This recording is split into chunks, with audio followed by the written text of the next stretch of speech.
USA, Canada, Switzerland, and the rest of the world, Supersonic's money transfer has got you covered. With the largest payout network in the Gambia, you can now receive your monies anywhere you are, from Kartong to Koina, with less hassle. Yes!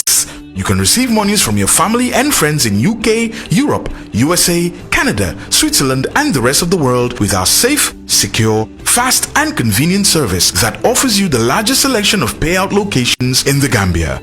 Supersonic's money transfer.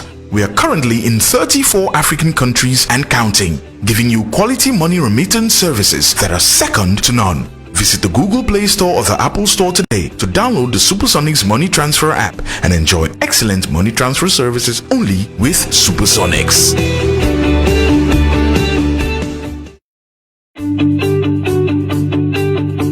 If you want to receive monies from UK, Europe, USA, Canada, Switzerland, and the rest of the world, Supersonic's money transfer has got you covered. With the largest payout network in the Gambia, you can now receive your monies anywhere you are, from Kartong to Koina, with less hassle. Yes!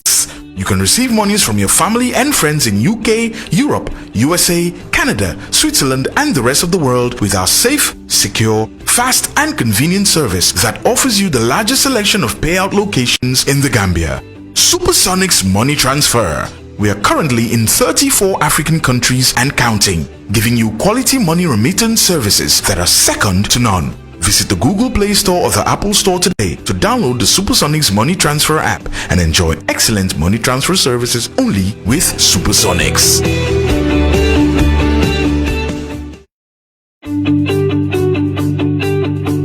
If you want to receive monies from UK, Europe, USA, Canada, Switzerland, and the rest of the world, Supersonic's money transfer has got you covered. With the largest payout network in the Gambia, you can now receive your monies anywhere you are, from Kartong to Koina, with less hassle. Yes! You can receive monies from your family and friends in UK, Europe, USA, Canada, Switzerland, and the rest of the world with our safe, secure, fast, and convenient service that offers you the largest selection of payout locations in the Gambia. Supersonic's money transfer. We are currently in 34 African countries and counting, giving you quality money remittance services that are second to none. Visit the Google Play Store or the Apple Store today to download the Supersonic's money transfer app and enjoy excellent money transfer services only with Supersonics.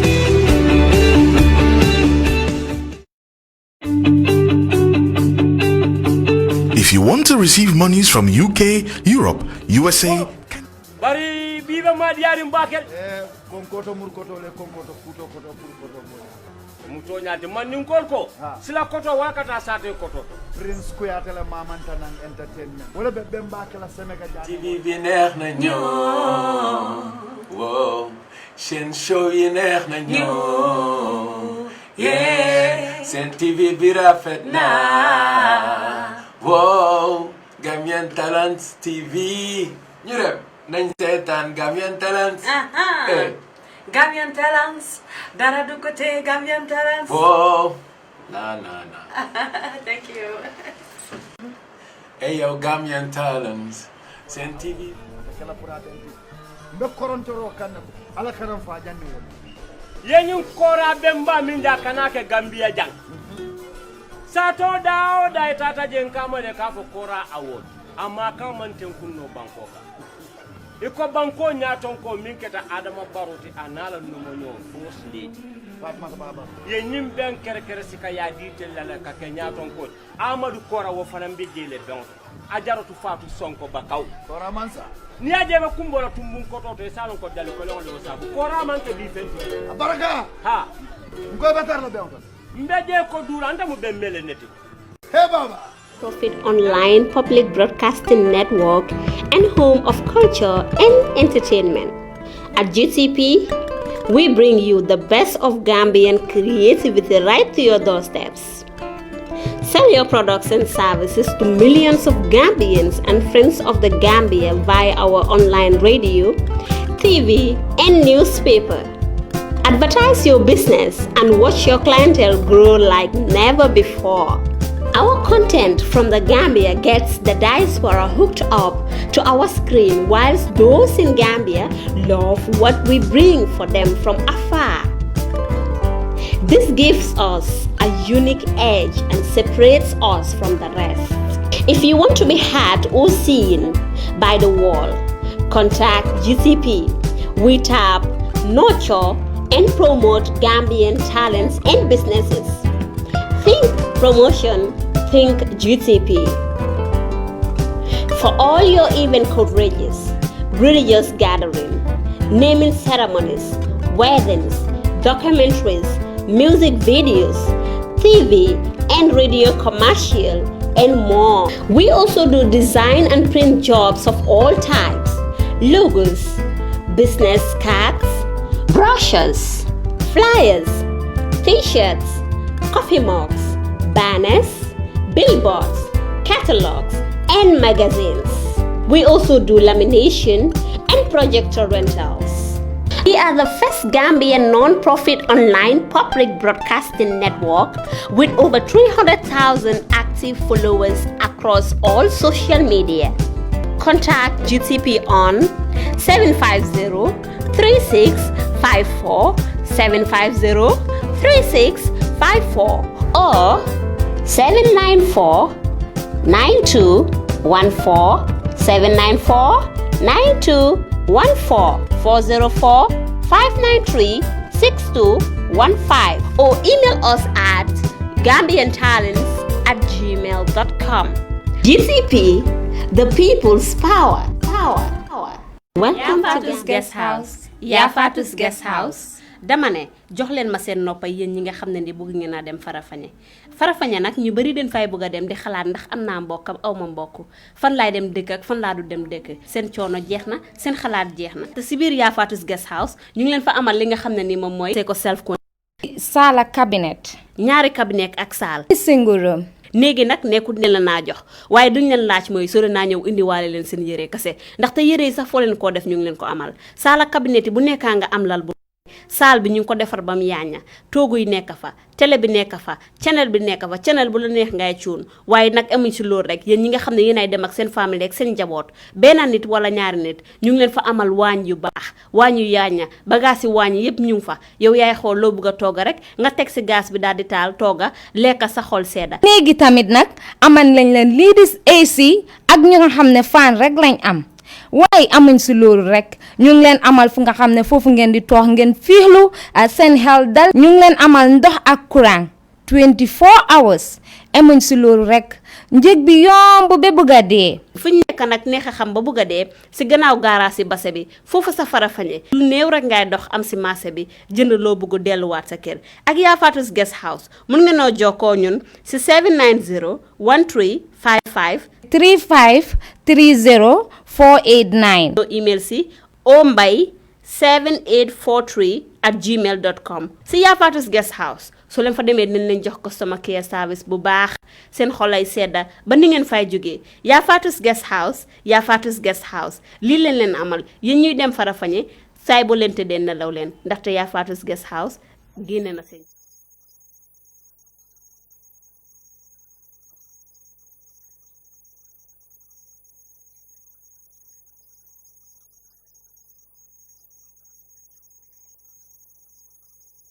coono bi yëpp fii si biir dëkk bi Yafatu's guest house dama ne jox leen ma seen noppa yéen ñi nga xam ne Thank you. Welcome back from the show break. Council, shall we continue? Thank you. Good afternoon, Mr. Chair. Yes, let the witness be brought in, please. Thank you.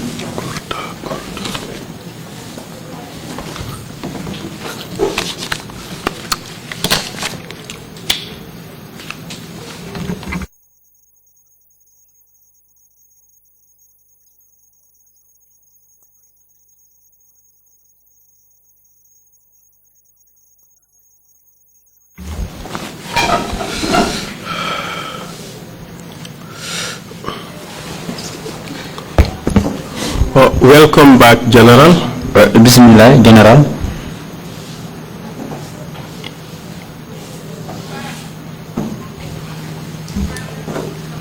Thank you, Council. Member of the Council. Now I want to move to a different topic. After After serving for 3 years plus as CDS. Duri keta nyaton koti kata rembita fa sanji sabani fen kake sojaro la kundong koti. You were charged with treason. You were arrested and charged with treason. Narane muta ye tumiro le kang mu jamfa jawoti. You were prosecuted. Ye kitindi and eventually convicted. Anu nyala ba inarne sorong. And subsequently pardoned. Ko ni menya nyala ba mbiri sorong inarne yamfo kela. Could you please run us through what happened? Silang o ko ning tamada nyame fo sije ko no fanu ni no ba. For a council. Toyala council. It happened that Aketako in 2009 Sankono, at the time I was Chief of Defense Staff of the Gambian Armed Forces, that I got arrested alongside other people. Could you provide their names, please? Abdullah Juf. Go ahead, yes. And then Yusuf Ezedin alias Rambo. Yulkafai Rambo. Brigadier General Omar B. Mbai.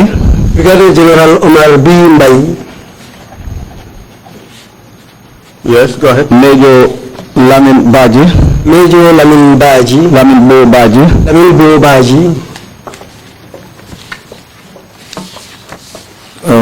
Major Kausu Kamara. Alias Bombarde. Bombarde. Deputy Inspector General of Police. Police Modu Gay. Did you mention two names? Right of Jalo and also Modu Gay. Yes. Modu Gay was what? Was Deputy Inspector General of Police. And Jalo? Did you say a Jalo? No, I don't think I mentioned Jalo. Okay, then proceed, please. And then? Proceed. Yes, I'm trying to recall some of them. Gorseka? Yes, Jibril Gorseka.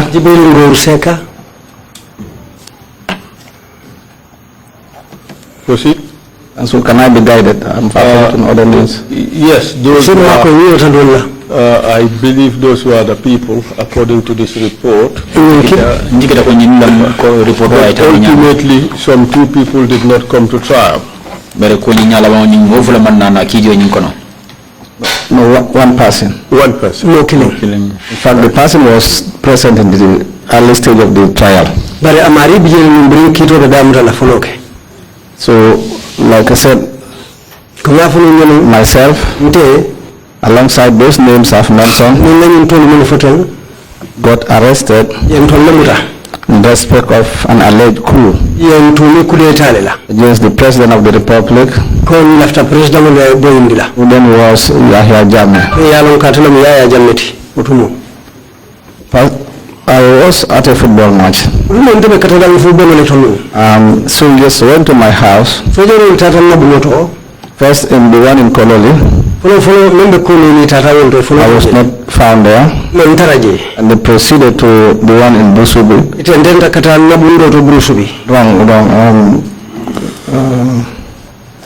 Not Busubi,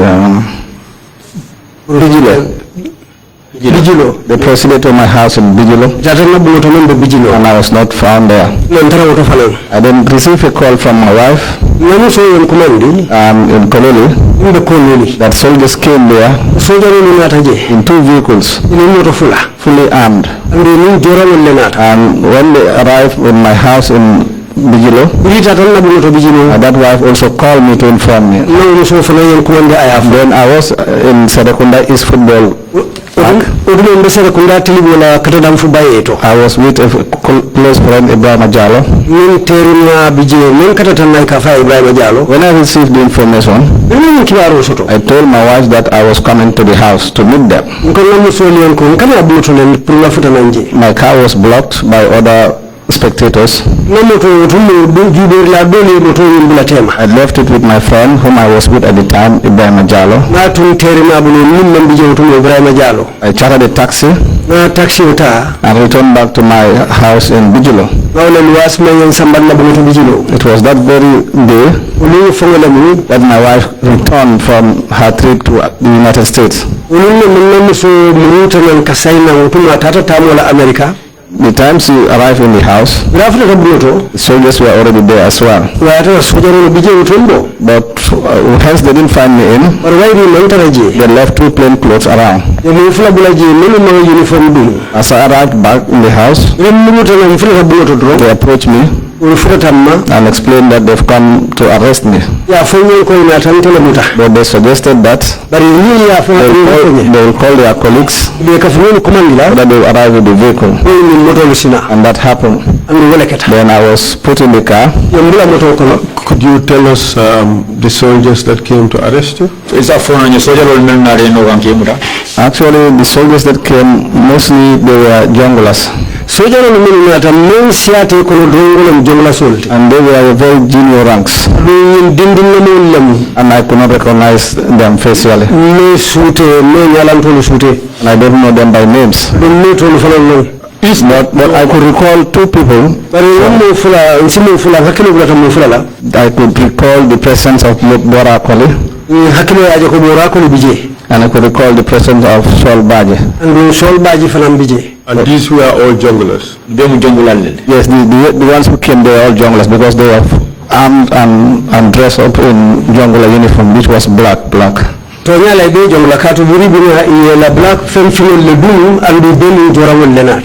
Yesterday you told us that you didn't know Bora Koli was a jungler. He wasn't dressed in jungler. I told you that officers, they don't dress in jungler uniform. They put on normal uniform, the camouflage or the green. Bora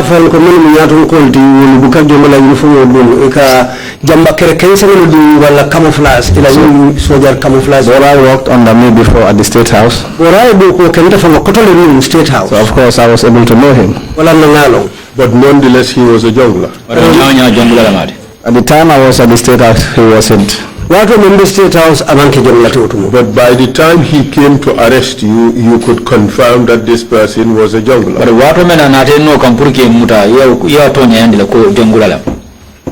Counsel, at the time of my arrest, he was putting on the normal camouflage. Different from the uniform the other junglers were putting on. So all that time I could not establish that he was a jungler. But what I could establish was they were all from the state guards. Because he was putting on that uniform. It's not an important point. Proceed, please. So we left my residence in Bijilo and they decided to drive through my residence in Kolole. Did they tell you who gave the order for your arrest, or the authority for your arrest? Certainly when I asked them why my arrest, they said they've been sent by the IGP at that time, Baji, and the head of the NIA, That was the message they gave me. General. Yeah. You are CDS. Does the IGP have any power to come and arrest you? IGP, police in real sense, he came out. But if soldiers who used to work under me were the ones present in the arrest, they did the arrest. Certainly, I have to take it as yes. Well, you have established that legally it cannot and should not happen. Correct. The soldiers who are present there, legally, can they take any orders from the IGP or from the head of the NIA? Soldier will be tata je kane no kang. Nuala karola. Ni ajube. Fo. Wali sembo soto le bang. Puruka kamo buta IGP bulubang. Warando NIA la nyadon ko bulu puruka nete no kamba. Especially to come and arrest the CDS of the army. Surtu kanamo no muda. Me yalon ko atem soldier obela kundongo di bangkoka. Council, let me take you backwards a bit. So that it will be clear. When I was removed from, in fact, that time I was removed from office and redeployed again to the foreign service. And eventually appointed as Gambia's ambassador to Taiwan. In fact, I got the letter from the foreign service. But at that time, the foreign minister was not in town, and I was asked to wait for until he arrives, so that I'll be deployed to my area of posting. So before he could return from his trip, that was when this incident happened. So you were not CDS at the time? I was retired CDS already. But even in spite of that, is it normal for soldiers of the Gambia Armed Forces to be taking their instructions and their orders from the police or from the NIA? Gambia soldier role. Purkata we kateno kam mele alongo kawbota soje police la karola waranto NIA la karola kateno kam katemuda. Under normal situation, it is not. It cannot happen that way. But when I saw that all those who came to arrest me were from the State House, under the State Guards Battalion, certainly I knew that the order must have come from a higher authority. I've said it here yesterday that junglers, they receive their instructions, orders from the president. So certainly, I knew that they cannot come on their own. So certainly, you know they were ordered by Yaya Jammeh to come and arrest you. Men sabote wala nyindi ko men senate wala nyindi ko kamo nyi Yaya Jammeh de kamo di la pour kane no kanke. That's the truth, isn't it? Wala mutonya de fa. It could be either from Yaya Jammeh or from a higher authority, because I was not the CDS. There was a CDS at the time. Asikemo Yaya Jammeh si kamo di bari bitu asikemo ya bonyato kamo funa mbulukato tumu manke CDS. But General, now that you are a CDS, you are a civilian, the CDS himself would not have any reason or any authority to arrest you. So in general, ita mu civilian only. CDS from member je. Oto hani sambo sara na council la pour kana ino kanke muda. Under the law, he would have no business with you as a civilian. Law koto among sambo sara pour kana ino kanke mala men ita mange service la decide. It should be the police who should come and do it. Police le nyana na ino kanke muda. Ba civilian la mudi sira. You are right, council. But in the military setup, certainly at that time, I was newly removed from the military. And certainly, as a former general, certainly I remain under the army,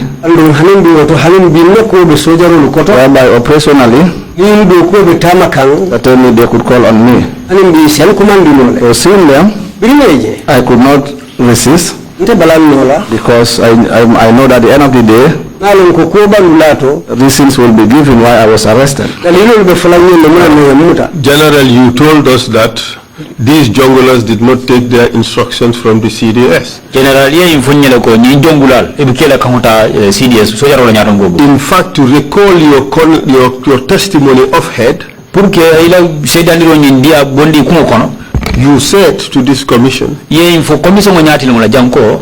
was no CDS in the army. CDS te nyim banku wese social kundaro. Who had control over the junglers? Me yalon ko ale so jongulal la kamo atele madle jongulal la. The junglers were being controlled by a higher and different authority. Jongulal itol membe marali la wala ko santor ko le marali tol la. That was State House. Wala banko la korda baro. That's what you said. Yo la fay mo wonde. That was what I said. So the CDS could not have sent the junglers to come and arrest you.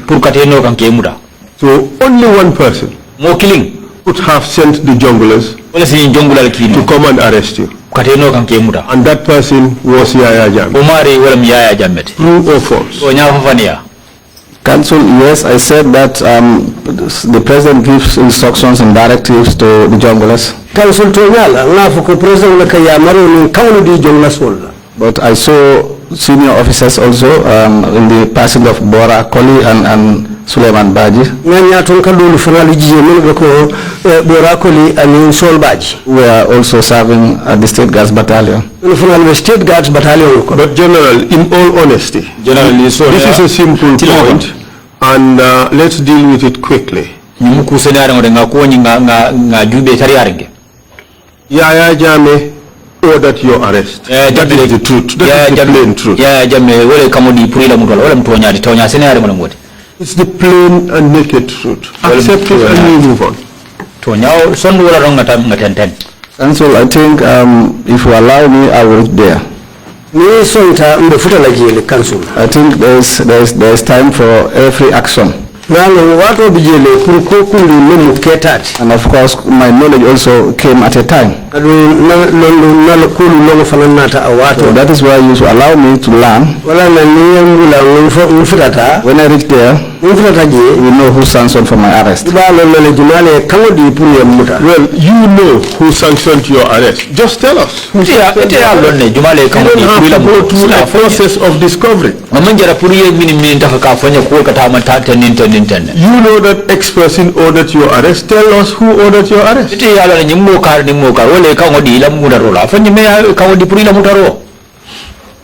And so I think to have a smooth conversation, you should allow me to give an explanation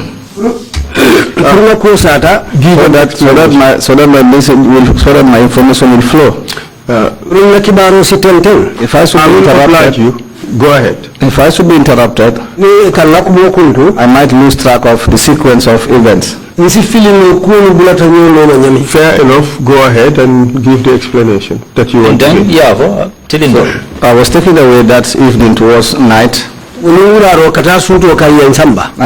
I found myself at the NIA headquarters, where I was seated in the waiting room. I stayed there for 3-4 hours. But then I was sitting there with the former Inspector General of Police, Esa Baji, along with the Director General of the NIA, Numo Kujabi. So when I met them, we all sat together. But all that time they could not tell me the reason for my being there. General, let me ask a question here. Now you are sitting with the top brass of the police. And when you were being arrested, you were told that the police ordered your arrest. But now you are sitting with the IGP. He could not even tell you why you were there. Isn't that ironic? Council, yes, that was what happened. Until when I had to ask him, he told me that just wait, we'll have a meeting later on. We are waiting for some people. So I sat there with them. After a while, when Modive walked in along with Bombardier Kausu Kamara, They greeted me and they walked past to another office. So I was wondering all along, what happened that I am here until the Inspector General is here, of police is here, the deputy is here. And even Kausu Kamara Bombarde, who was posted in Kanilai, is also here. So after a while, Esabaji and Nimokujabi said to me that they will be coming for me. So they got up and they walked away to another office. And from there I saw Bombarde and Modugay been taken away. They came and passed me where I was sitting again. Then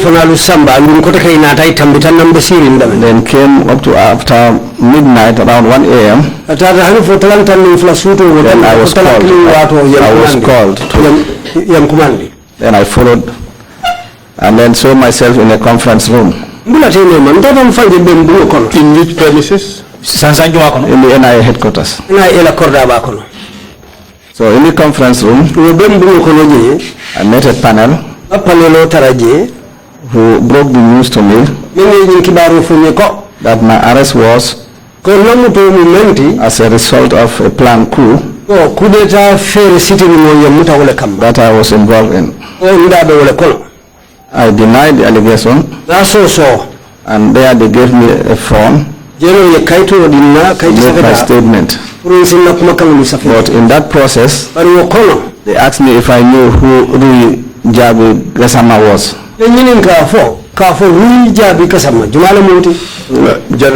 General, I have given you the room that you asked for to explain. My question as to who ordered your arrest has still not been answered. And you have spoken for about 5 minutes. Perhaps it is best that you answer that question and then you continue on this narrative.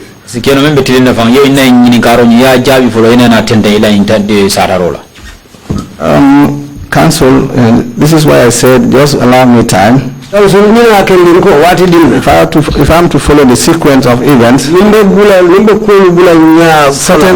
I will read there as to who sanctioned for my arrest. I did not lose sight of that. Okay, proceed. So whilst at the panel, certainly Esabaji was there, Numokujabi was there. So they saw that at a later point, I was not ready to cooperate with them. Because I raised concerns that I have just been appointed as the ambassador to Taiwan. So what must have prompted me to stage a coup? The time I was in the army as the chief of defense staff, I had all the weaponry and the personnel under my command. I never staged a coup.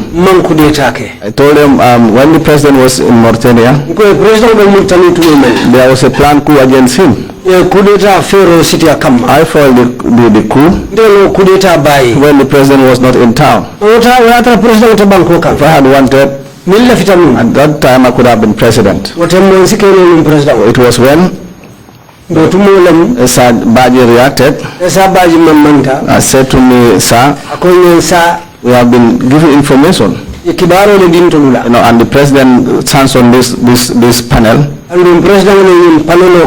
for us to arrest those people and to investigate into the matter. That was what he told me, that the president sanctioned for that. So, the president ordered your arrest? Certainly, if he sanctioned for that panel, and that was what Esabaji told me. The president sanctioned for my arrest. We have received information that for the 2006 panel, people who appeared before the panel and did not cooperate were tortured. ye tajire yala by the junglers. And many of you In your own case, you refuse to cooperate with the panel. Were you tortured? And so I don't think I refuse to cooperate. Well, that's what you said. You said you did not cooperate. That is what you just said. If I had said that, then that is a slip of the tongue. There is no way I could not cooperate. Hence I accepted to go up to the NIA headquarters. There was nothing that could have stopped me from cooperating with them. You denied the allegations. Certainly I did. You did not confess anything. Correct. Were you tortured? And so I wasn't tortured. What happened later in the night, I was taken to mile 2. Where I spent the night. At this time, where was Tumbul Tamba? I could not see Tumbul in the panel. Was he still working at State House?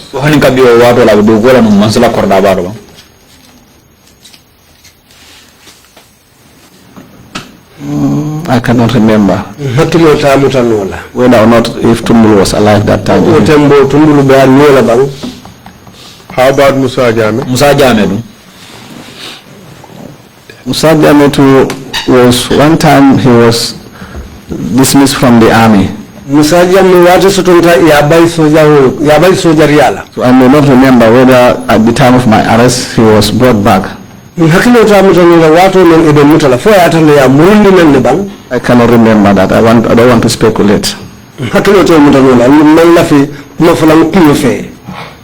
Okay. But you were not tortured at all. So what happened that night?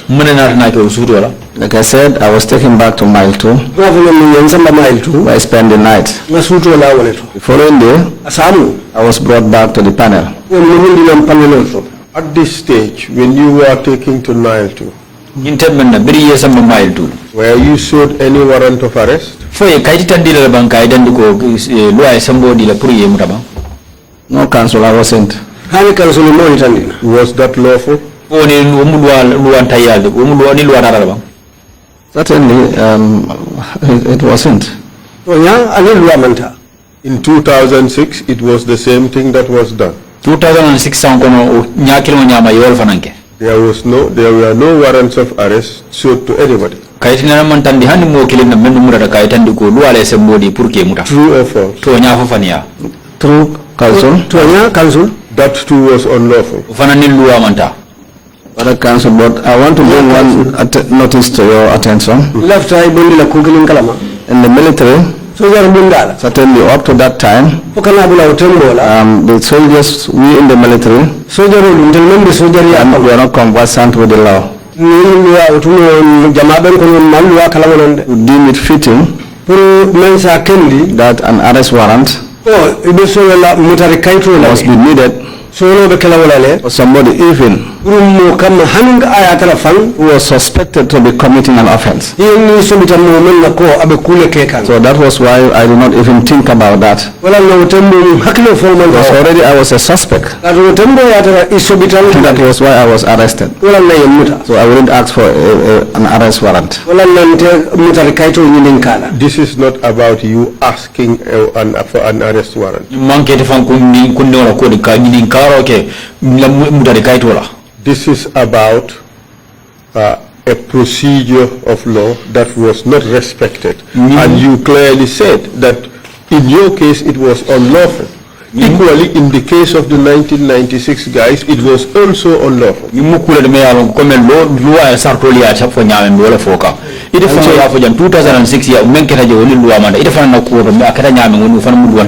Council, it might be only a legal-minded person who will know about all that procedure. But once you gather information of a planned coup, I don't think we will have that mind to say we need an arrest warrant for somebody suspected of planning a coup.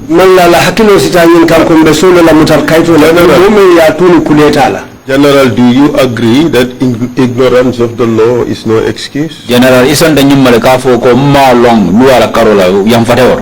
Then the law dictates that, fine.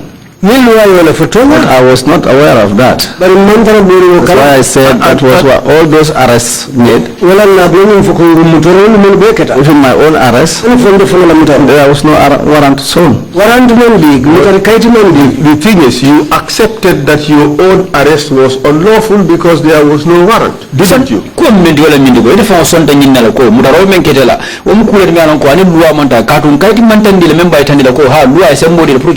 Certainly later I came to know about that because through my lawyer. Already I was arrested at the time. I am just trading on the same point.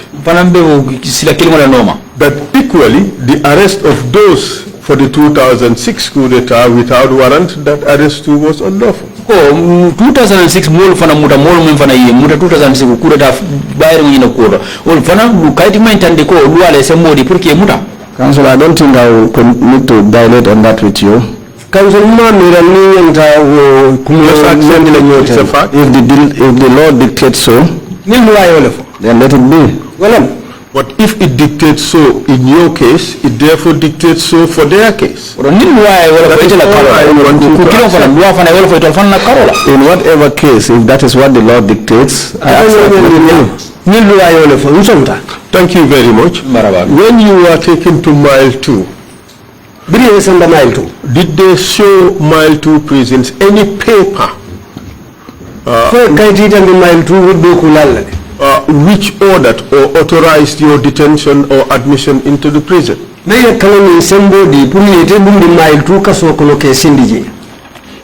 Council, not to my knowledge. I just saw them writing my name in their diary. Council, mambo kalama.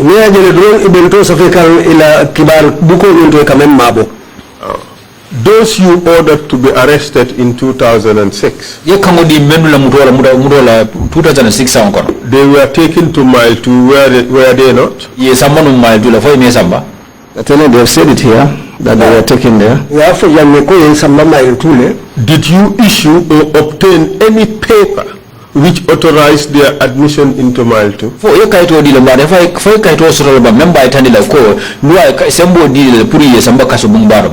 I've said it here that we were not conversant with the law. As long as somebody is arrested in respect of a coup, you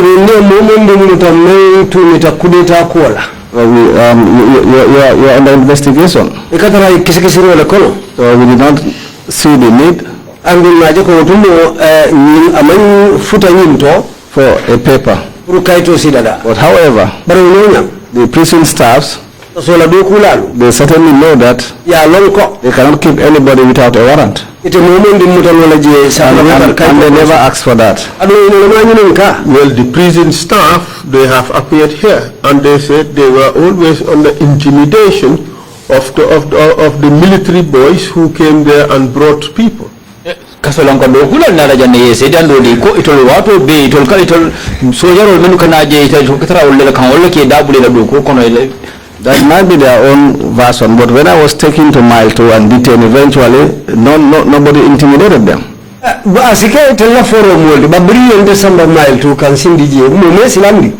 by this time, obviously, that yours was not the first time. They have come to get used to the soldiers just bringing in people and dumping them into the prison without any paper, and they cannot do anything about it. And so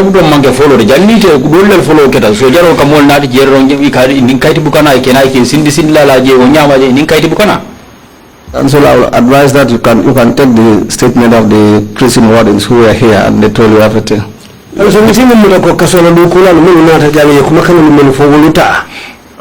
That is exactly what I am giving you. This is the complaint that they made. They said they had no choice. Then let the commission decide if they have no choice. Where they have no choice, and we also, like I said, we are not aware that we needed an arrest warrant or a detention warrant, at the prison.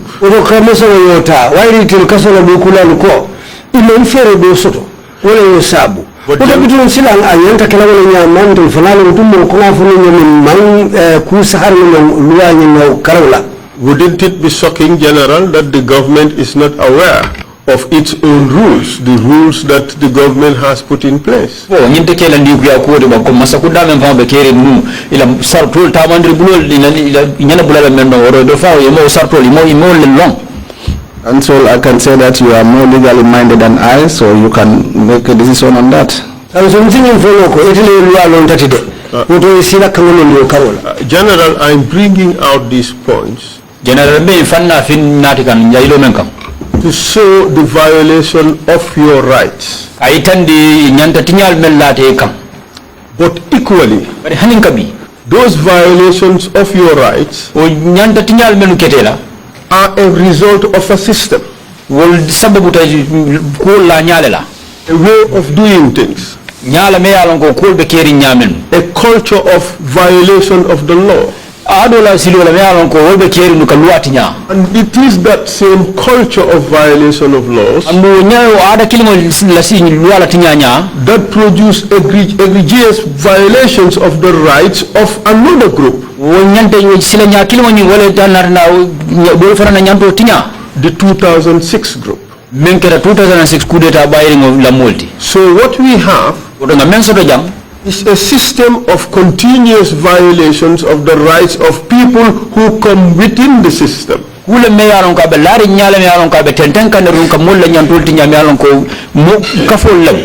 So, General, this is not about you. What I am doing is exposing that unlawful system, so that unlawful system could be changed, such that what happened to you and what happened to those people of the 2006 alleged coup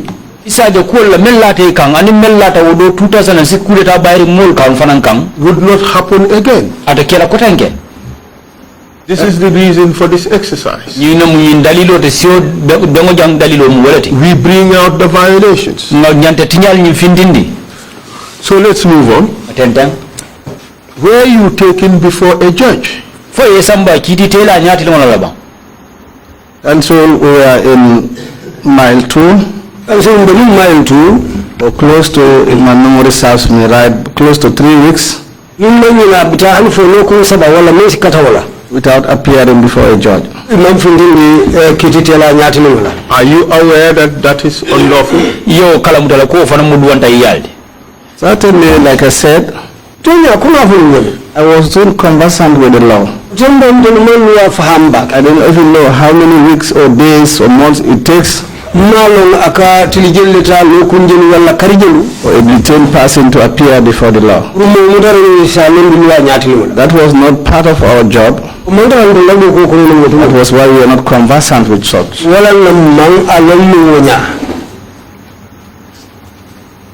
Well, you worked on a panel in which people were detained and in custody. Didn't you think it was important that you were familiarize yourself with at least the basic law that governed what you were tasked to do?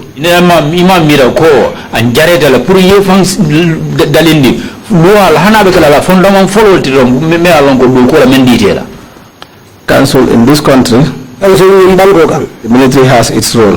The police has its role. Police only has its role. And it is very obvious that when it comes to the application of the law, police is entirely responsible.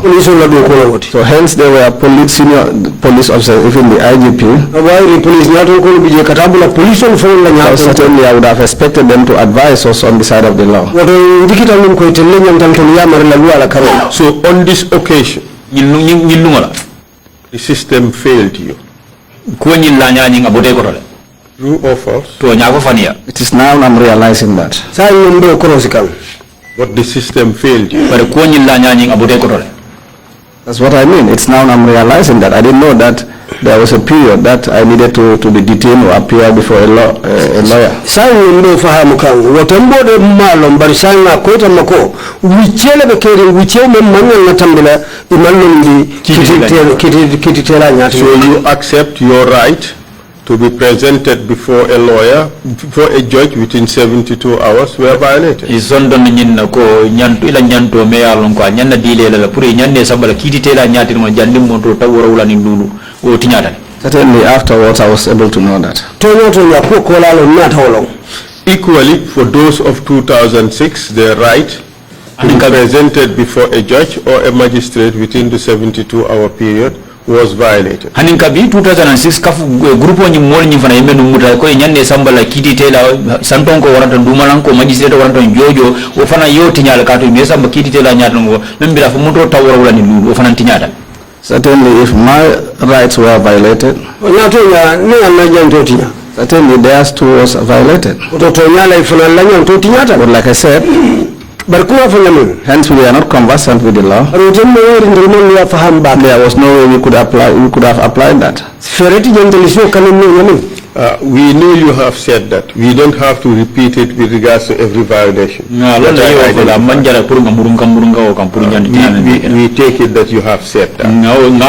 All I'm trying to do is to show that we had a system of violating the law of this country.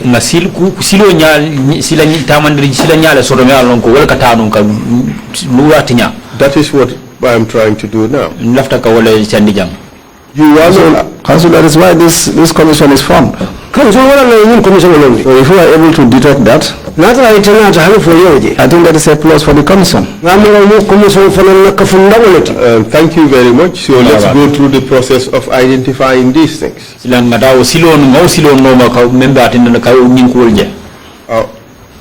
were not given a lawyer. No, Council, I wasn't given a lawyer. That too was a violation of your rights. It was late I came to know of that. Well, we had Bunja Dabo, his testimony. He said he asked for a lawyer. When you were sitting there in the panel,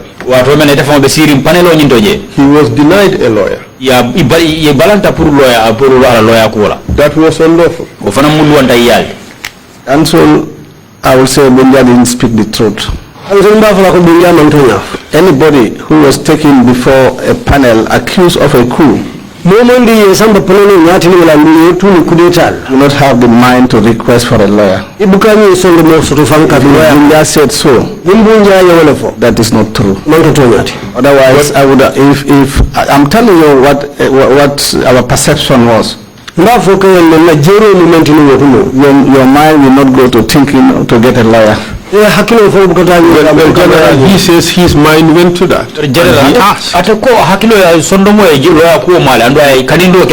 And so we might have the opportunity to invite some of the panelists. And you can put that question to them. But what I have told you is none of the arrested persons requested for a legal representation. But generally, you know, this is not a matter of knowledge of the law. Everybody, I mean, this is very, very basic. You know that if a person is arrested, the person is entitled to a lawyer. And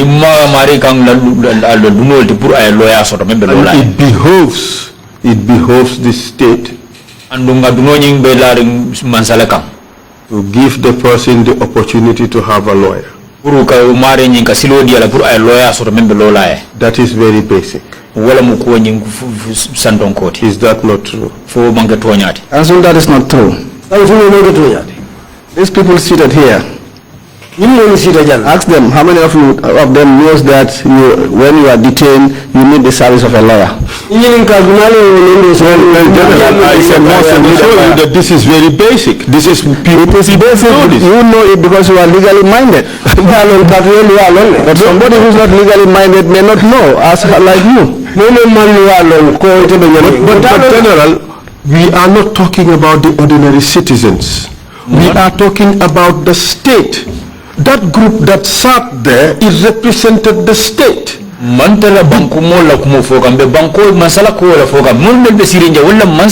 The group that sat there is, in fact, the entire law and security enforcement apparatus of the state.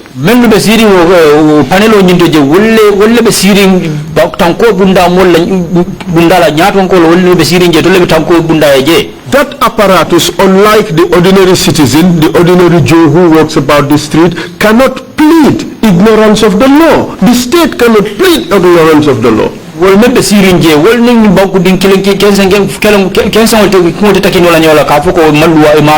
That is the difference. Counsel, the position you are sitting, you are legally minded. The panel you are talking about was composed of the military, police, and other service personnel. I think probably you might visit the syllabus of the military training. You are acquainting yourself with the syllabus. It is not a rule that every soldier is taught about the law. General, the problem is you are personalizing the issues I'm raising. It's not about you. My suggestion is not that you, Tombong Tamba, you did something. What I am saying is the failure of the state to do what it is required and obliged under the law to do. It is bigger than you. This is all the entire law enforcement and security apparatus of the state sitting together.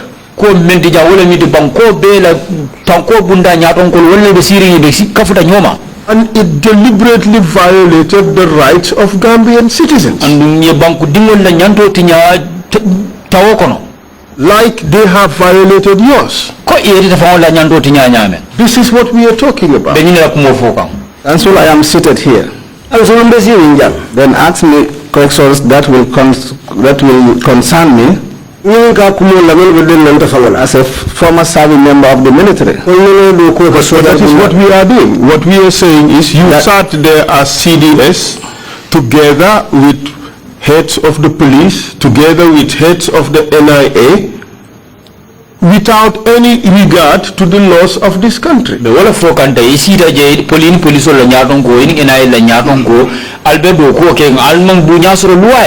Because what you saying is you did not know that that is what the law required. But I am telling you that the state cannot plead ignorance of the law.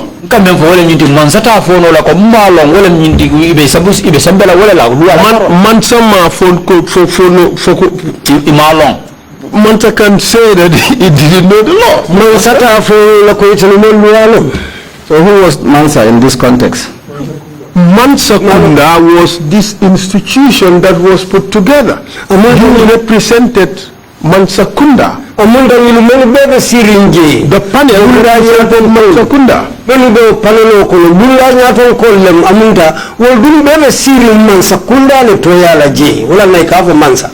And so I think I've told you that the military don't have that deep background as long as the law is concerned. I would suggest that some of the members who were in the panel who came from the police or the NIA might have the opportunity to visit this commission. This is that touches on the law. And we put before them. We have clearly stated that as in the military, we are not conversant with the law. So therefore, I cannot talk on those questions you are asking. Unless those from the police or the NIA, they hear, they can help on that. I understand Tamsir Jase also asked for a lawyer. And ngai faham fana ko Tamsir Jase o fana kan indro ke pun lawyer na member lola and that was denied. And al balanta o fana na.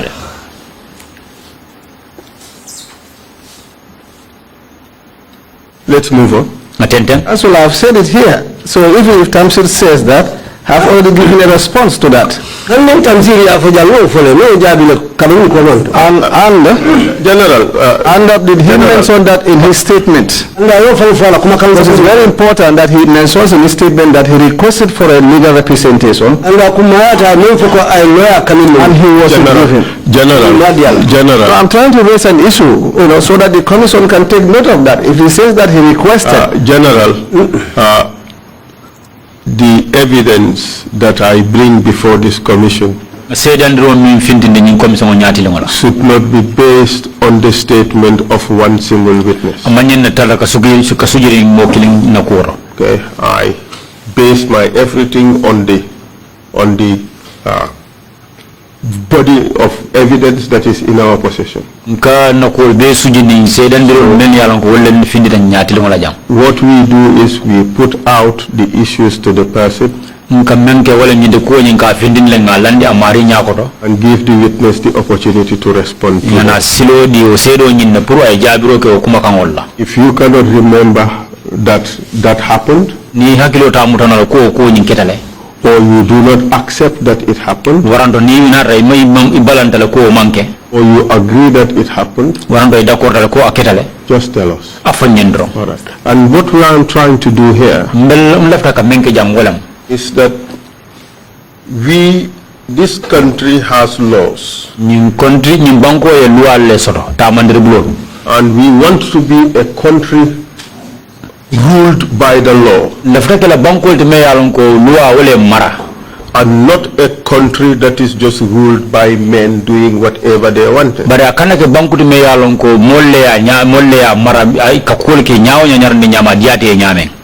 This is why I am bringing these things out. I am showing that the system that was in place violated the rights of people, including your own rights. Much as it is reassuring for you to sit there and accept that your rights were violated, it would be equally the same for other people whose the violation of whose rights would be acknowledged here. So that is what we are trying to do. So it is not necessary to put responsibility on your shoulders. That is not what we are trying to do. I'm trying to expose a system of rights violations, no matter how basic those rights are. That is what we're trying to do. So, and in so doing, I want to show that the state cannot plead ignorance of the law.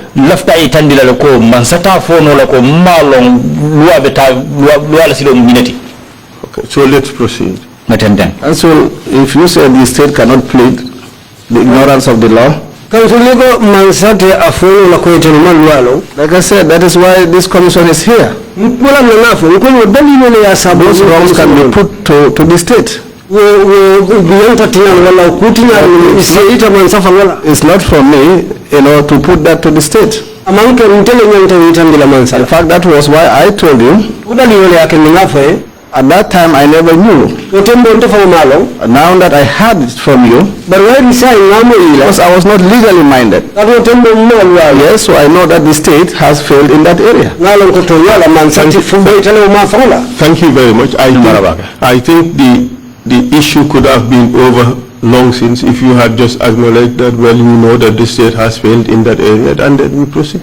Council, this is not a law of court. This is an inquiry.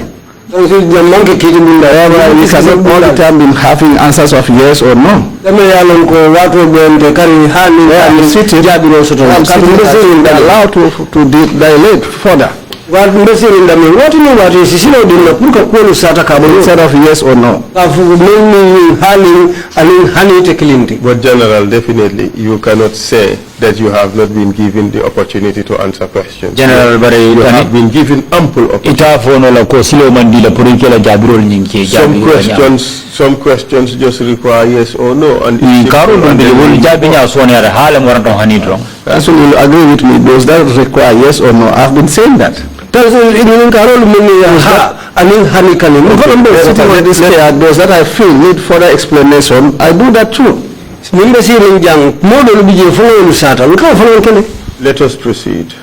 Thank you. Good. You told the commission earlier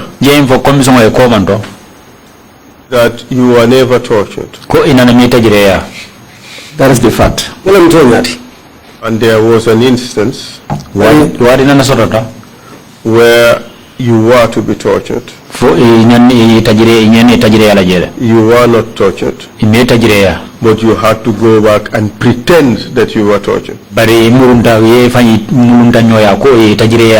That is what you said earlier. Council, it happened one night after midnight that I was removed from my cells in the Mile 2 prisons, and I was taken away by junglers, people dressed in that jungler uniform. I was taken towards the Bond Road in those swamps. I was made to alight from the car. I was led into the mangrove swamps and was asked to sit on the floor. Then somebody dressed in that jungler uniform placed the gun on my head. But I didn't say anything. He asked me of my involvement in the coup. I stood by my initial statement. There was no planned coup, and I was not involved in any coup that was planned. Because there were threats that if I don't speak the truth, the bullet will be released on my head. My response was, yes, I'm ready for that. That I would prefer to die than to tell lies of a coup that never happened. It's happened that there was one soldier who was not dressed in jungler uniform, whom I recognized. I could hear him shouting at this particular jungler, stop what you're doing. He walked to where we were, because that was how I was able to recognize him. He was Sehu Jallo. Sehu was an orderly at the State House when I was there. So he's a soldier I know. He shouted at the jungler to stop that. And then I was told to get up, led to the car where the car was parked on the highway. There I met Bobaji. The whole Bobaji also was brought in there through a different vehicle. And at that time, I could recognize one of the junglers, Nuhabaji. Then we were told to board the vehicles. Each of us boarded the vehicle that brought us. But I could hear them communicating with somebody. And I could hear them informing that they were heading to the NIA headquarters. So from the Bond Road, we had driven to the NIA headquarters. On arrival, certainly we met Bojang, what's the name? Solo Bojang. He was waiting outside. Of course, he exchanged, words with them, which I didn't hear. And what happened was, Solo instructed that they should lead us to the conference room upstairs. And of course, I was the first to be led. And of course, what Solo told them was for us to be tortured. But like I said earlier, those junglers, they knew that our allegation of a plan coup was false. So even if they are given instruction to torture us, they wouldn't do. The reason they took us upstairs that night was to be tortured. When we reached the conference hall, I was the first to be taken before Bubaji. What they did was, they had, of course, some sticks or batons, I'm not sure. They started hitting the tables. They said they will hit the tables so that if Solo Bojang hears that, he will feel that we have been tortured. That was what they do.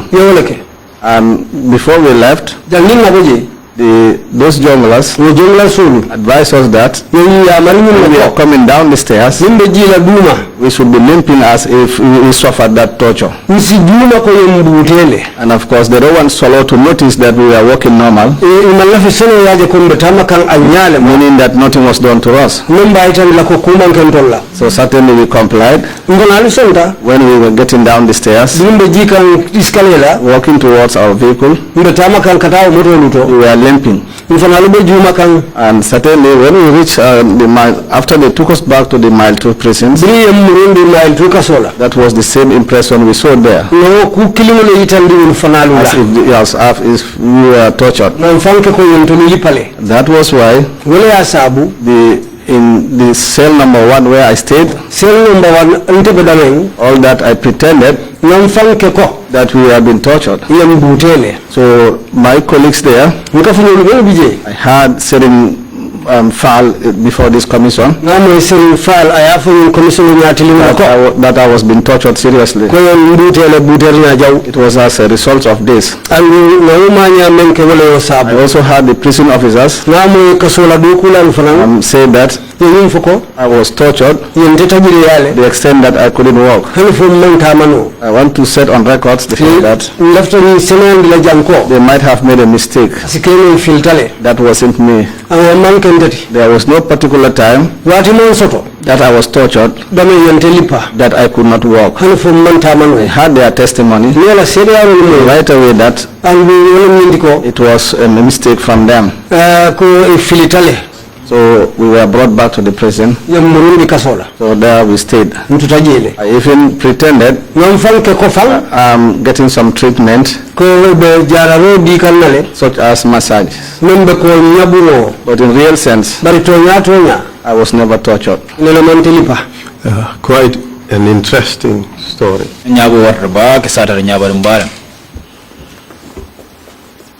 This whole thing was to convince Solo Bojang that you were tortured.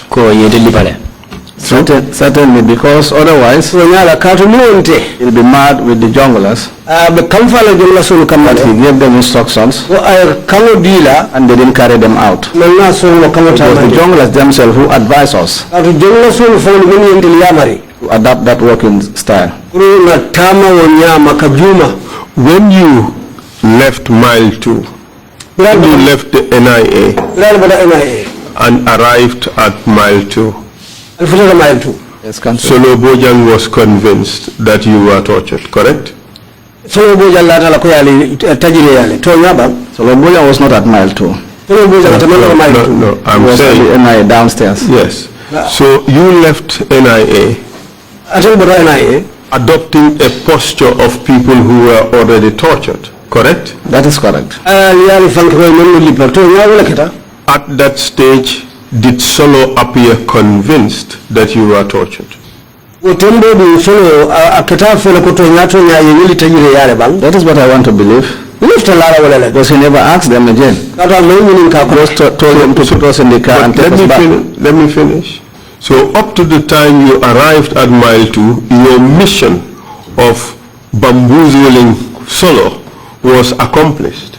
Between mile 2, Alani Ferry City, Puruka Solo Boja Bitika Filindi, between Amunta Tamata William. Certainly, that was why even some of our inmates Well, I can define handling of they thought that we were tortured. But let me ask my question. What I can't understand is, having achieved that objective with Solo Bojang, why was it necessary to carry on that posture at the end at the mile 2 prison to the extent of going for medical checks and all that, when you know that nothing had happened to you? Why was it necessary? Council, I never mentioned that I went for a medical checkup. I never said so. Yes, you did. No. I went for a medical checkup after that alleged torture. Yes, you did. If I did so, then it's an error from me. We never went for medical checkup. Probably you can recall my statement. I cannot remember saying. Yes, you said you asked for medical checkup. You did say so. You did say so. I cannot remember that. All right, but it really wouldn't matter if you are saying that that did not happen. Proceed. So that did not happen. So we are at the mile 2.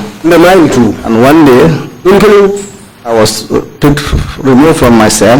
This was late at night too. With Modugay.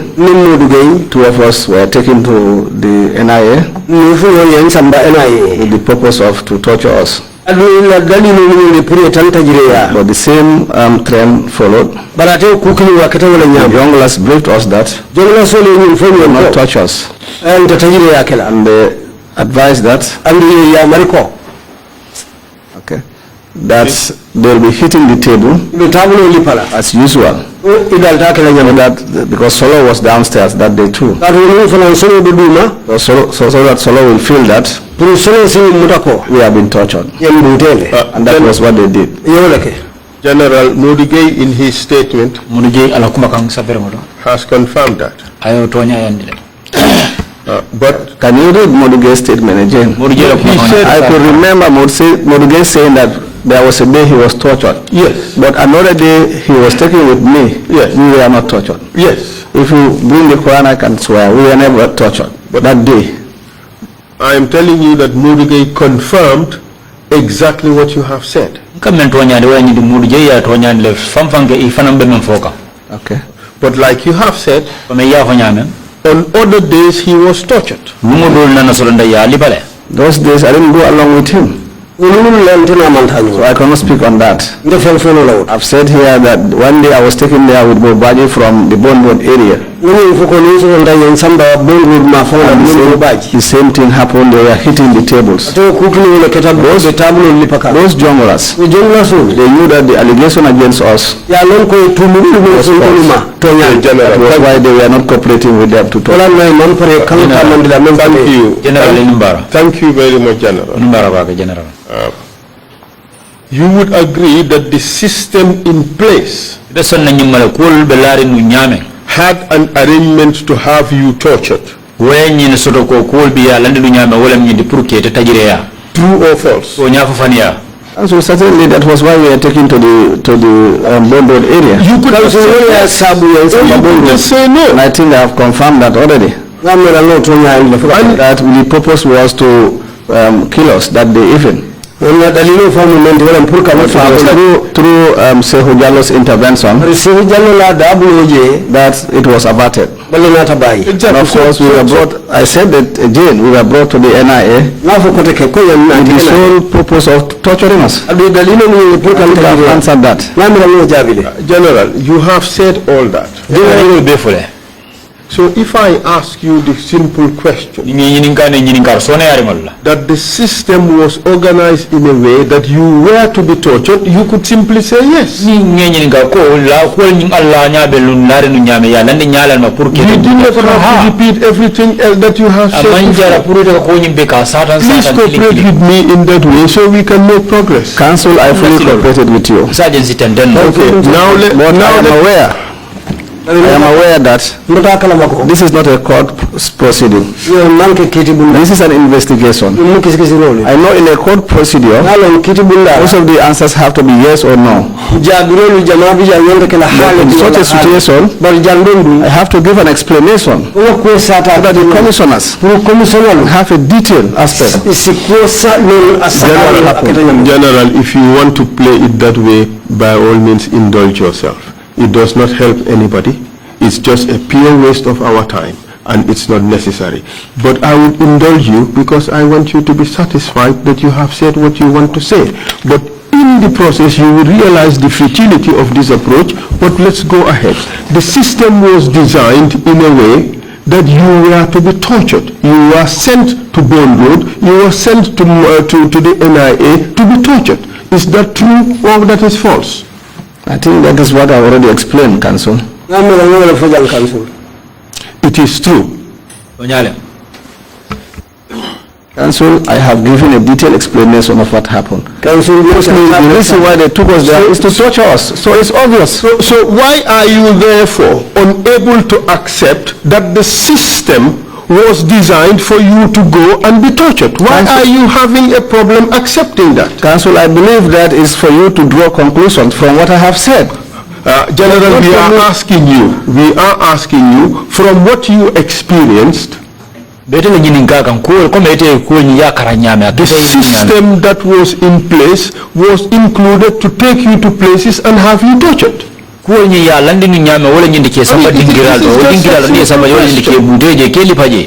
so whether a system in place or not, I was taken to be tortured.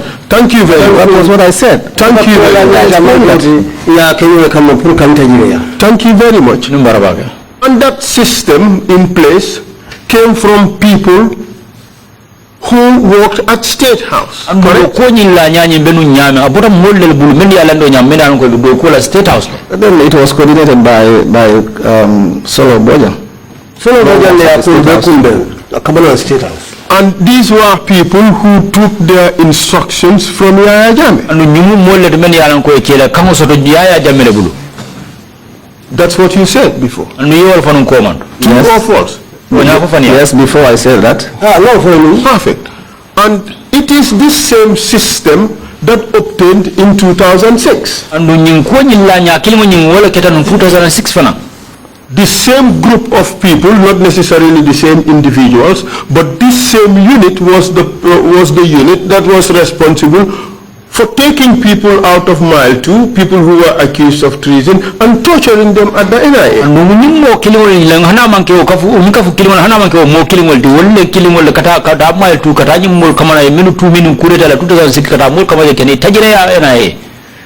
It's the same system.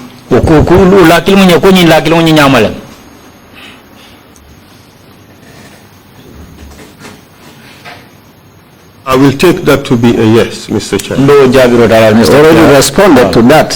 I think that's suffice to say. General, my difficulty is what is your problem for accepting a fact I don't want to exaggerate. If you take it as a fact, it's a fact on your side. So you take what you get from me. You see, you are ready to accept that it was the system that did you in 2009, but you're not prepared to accept that it is the same system that did others in 2006. If they say so, they said it before you, and you are I am asking you. Had from the orders you had from me. General, you are at the center. I can speak from my own. You are at the center of both events. Okay. So the system that sent you to be tortured is the same system that sent Wasa Kamara to be tortured, that sent MC Cham to be tortured, that sent Yaya Dabo to be tortured, that sent Bunja Dabo to be tortured, that sent, what's his name again, Kambai to be tortured, that sent Demba Dem to be tortured, that sent Mariam Dentin to be tortured. If you can accept it for you, and so if those are your accept it for the others. If those are your conclusions, fine. No, we are asking you who was at the center of both events. I think I did mention to the commission the roles that Solo played. It was Solo I've been seeing all along coordinating. Well, in the other one, it was Tumbul Tamba and Musa Jame you were seeing all the time. No, the Tumbul Tamba and Musa Jame being at the panel. Yes. I've said that well, if you want to take us backwards, then we go back till tomorrow. I've said that Musa Jame and Tumbul, they were present in the panel. And I've said that tortures were never conducted in the conference room. I've said that. I stand by that. When you were taken to be tortured, was it at the conference room, at the panel? It wasn't. Exactly. So if you talk about Tumbul and Musa, I wouldn't say anything on that. I wasn't there. General, you seem to be avoiding. Avoiding what? Accepting that there was a system in place in this country, a system of brutalizing its citizens to compel them to accept false allegations. Accept allegations, maybe be they false or true. That was the system. Accept that system that to which you were sent to torture you is the same system that obtained in 2006. Very good. If those are your assertions, you can put them in your conclusions and help you. We are asking you, are you denying it? I have said all what I know. Are you denying it? About the system, I don't know anything about the system. I've said all what I know. If you suggest so, then help the commission. You can say so. So you deny it? Council, take my words. What I said, take that. If that doesn't suit you, just take that. Unless, like I said, what I am saying to you, are we in a trial court? No, you are in an investigation. Fine. So investigation, I have said what I know. And the fact-finding mission is also what courts do. But the issue here, General, is can we allow the interpreters to move on as well? People outside want to know. They want to hear what's going on. It's not to buy time, but anyway, interpreters come in and interpret that. What I am saying is, let's help the interpreters. Is there was a system which in 2009 sought to have you tortured with a view to obtaining confessions from you, and that was unlawful. Equally, it is that same system that operated in 2006, wherein all those people who were sent before the panel were also tortured with a view to obtaining confessions from them. This was the system that operated, and that system was unlawful. Do you agree or do you disagree? And so you can use your own word as a system. I have narrated my experience, what I went through. So you can draw your conclusions, whether it was a system or whatsoever you call it. Okay, let me change the question. What happened in 2009 was strikingly similar with what happened in 2006. You agree? Council, if those are your conclusions, that's fine. General, this is such a hot potato. That is what you call it. I know that the 2006 were here. You will supposed to you. They face this commission. Just hear me out. Your colleague Bobaji was tortured. He said that before the commission. Modu Gay said he was tortured. Those are the people who appeared so far from your group. I have a statement from Gorseka. He said he was tortured. You are one of the lucky few, because of your personal relations with the torturers.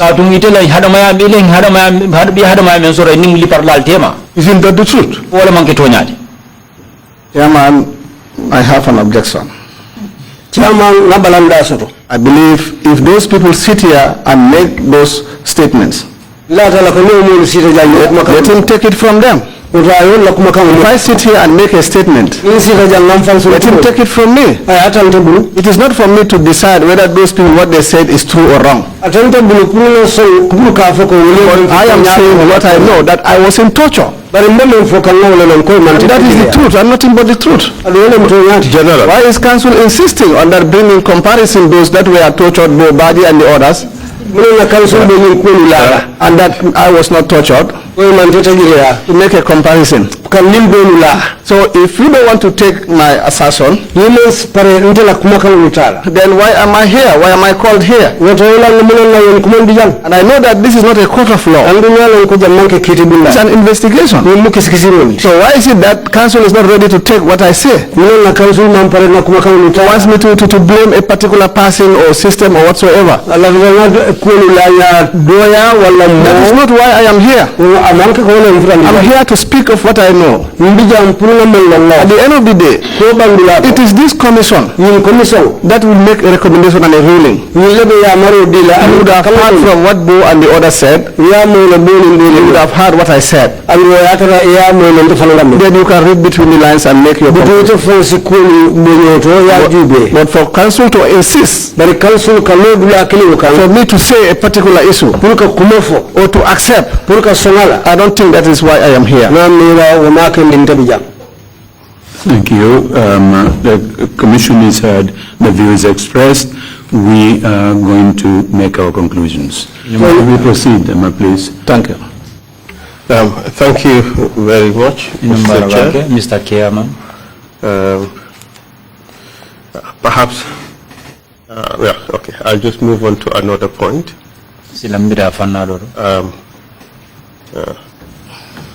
A report was produced of the investigations. And let me read out. Okay. Thank you.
General. Council, before we just get to that, what's the report that you were referring to, and who are the authors, or who is the author? Yes, I would come to that. Please. Sorry, General. Okay, Council. I just want us to understand each other. What I'm trying to do is to try to draw parallels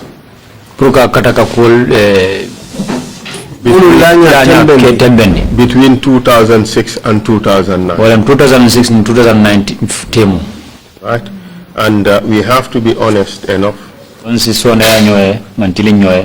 accept the violations of the law, whether we knew that they were violations or not. And the whole reason for this is we have a responsibility to show a systemic violation of the laws, so that these things can be corrected in the future. That is the whole purpose. We do not have any other ulterior motive other than that. General, we are examining the violations of your rights. That is our obligation. But equally, it is our obligation to investigate the violations of the rights of the others. And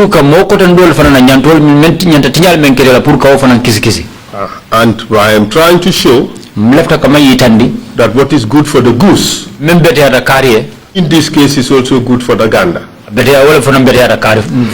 Just like your rights were violated, it was the same approach and the same system that violated the rights of others. This is what we are trying to do. And fairness and honesty would dictate calling a spade a spade. What was done to you that was wrong and done to some other person would equally be wrong. This is what we are trying to show. Council, certainly I agree with you. Calling a spade a spade. But when a spade is not seen, how could that person call it a spade? When the person sees a spade, we'll call it a spade. So whatever I say here, I've said it is not a trial court. Take that from me. General, I've wrote a statement. So whatever I say here, even in a trial court, the evidence is adduced by whoever, certainly has to be taken by the judge. And he makes a decision on those at the end of the day. I stand by whatever I say here, and I stand by whatever comes out of it. Because I know it is only the truth. That I know is what I'm saying.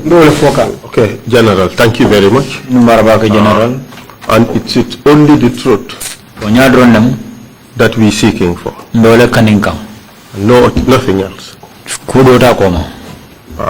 The torture of your colleagues in 2009 by that group from State House at the NIA was unlawful, just like the torture of the 2006 group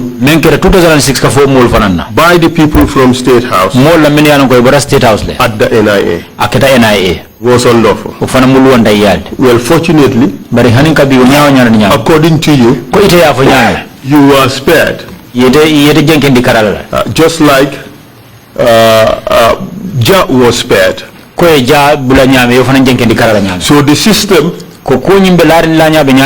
had a way of shielding some people and brutalizing the others. I will move on.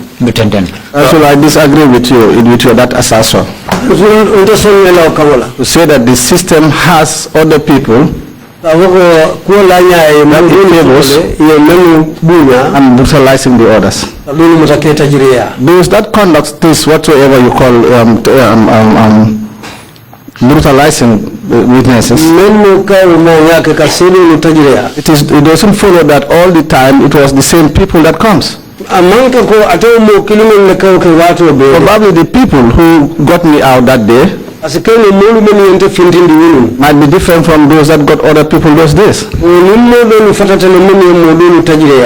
As human beings, we have different reactions. Others can be good.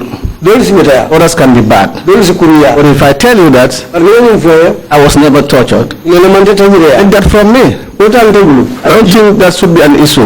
The comparison of those who were tortured and those who were not tortured. You have the facts before you. Evidence that was abused by other witnesses. You take those two evidence, mine and theirs, and then present it before the commission. I will not sit here and lie that I was tortured. When in actual sense I wasn't. You are fixated on this question about your own torture. I never said anything like that. I never suggested that you were tortured. Then let's move on. You were not tortured. I accepted it. Then let's move on. And indeed we are on. We are on to other things. I have lots of statements here which say you were tortured. I never confronted you with Can they be more rightful than me?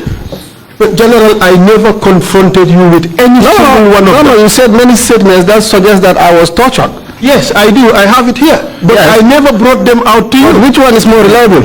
Can we continue to the next point that we want to do? Council, can you answer my question on the origin of the report, the source of the report? Yes. Who the authors are placed, yes, and the date? Yes, yes. Let's continue. Yes, Mr. Chair. And General, we assert that this is your own victimization. Yeah, you said you were not tortured. We are moving on. We are not tortured. If it is my own victimization, I have said it here, what I went through. Take that from me.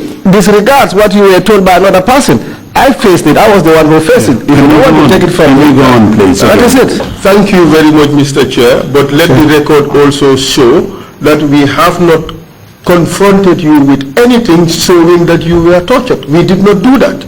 The statements that you were saying that you have evidence there. So that is something that you have confronted me with. Mr. Chair, I have this report on the alleged coup plot. Mr. Chair, report order bembulejang mensujita ni kudeta bayern wala ko. General, I'll send it to you to take a look at. General, mbal report on kile pour ya juge. Prepared the report. The report was prepared by the panel of investigators at the NIA. Report on meya dada wala panel mebe ko ni kisikisan NIA.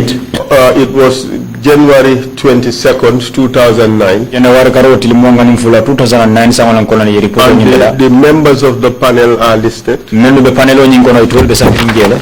Unfortunately, the last page is ripped off. It's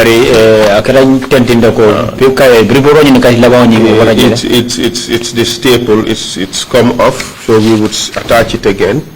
And the report was not signed by any member of the panel. The report on you bring a panel members or panel member report on you sign. So the top page is also about to come off.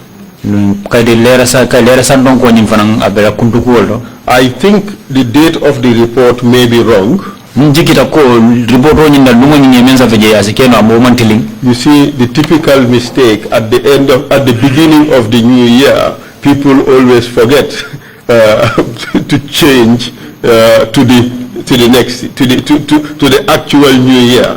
You know, they always refer to the previous year. The events being investigated were November 27th, 2009, but the report is dated 22nd January 2009. I want to believe they meant 2010. So I would send the report to General to make a quick browse through. The report generally report on just so that the meantime, Council, would you still recommend, with all the gaps and the holes that you mentioned in it, that it be admitted? We wouldn't admit it now. We would admit it when the NIA bosses come. Okay, fine. The reason why I am bringing this report is general. The conclusion of that report recommended that you be charged for treason in that you were organizing a coup d'etat and that you had taken steps. General Larilo me as a many report on Nagawa Nintiko, report on in a Kumfabla, a many Tandy, well and Nintiko, it Betumura Lake and the Well and Nintiko, Tumiro, Betumiro Mendale, well and Ninti treason, well and Jamfa Jao, Di Bola Lake come. Do you agree with the contents of that report? With the conclusion of that report that I have just summarized? You could look at it at the last page. Report on in a Kumfabla,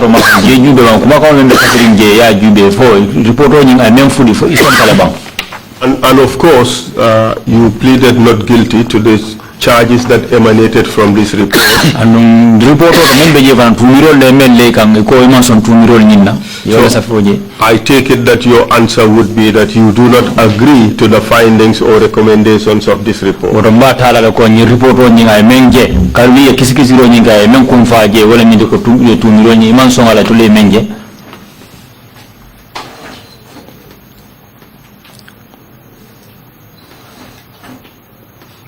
The conclusions would be on the second to last page. Yes.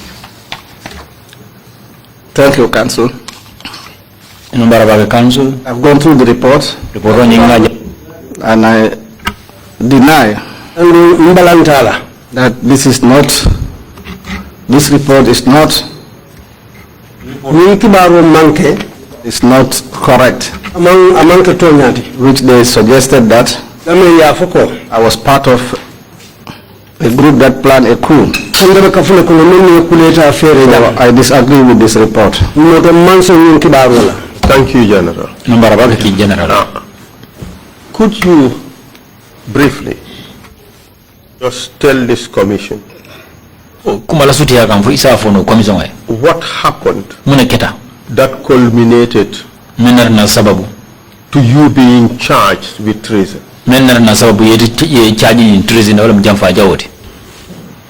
Why do you or how did you come to be charged with treason?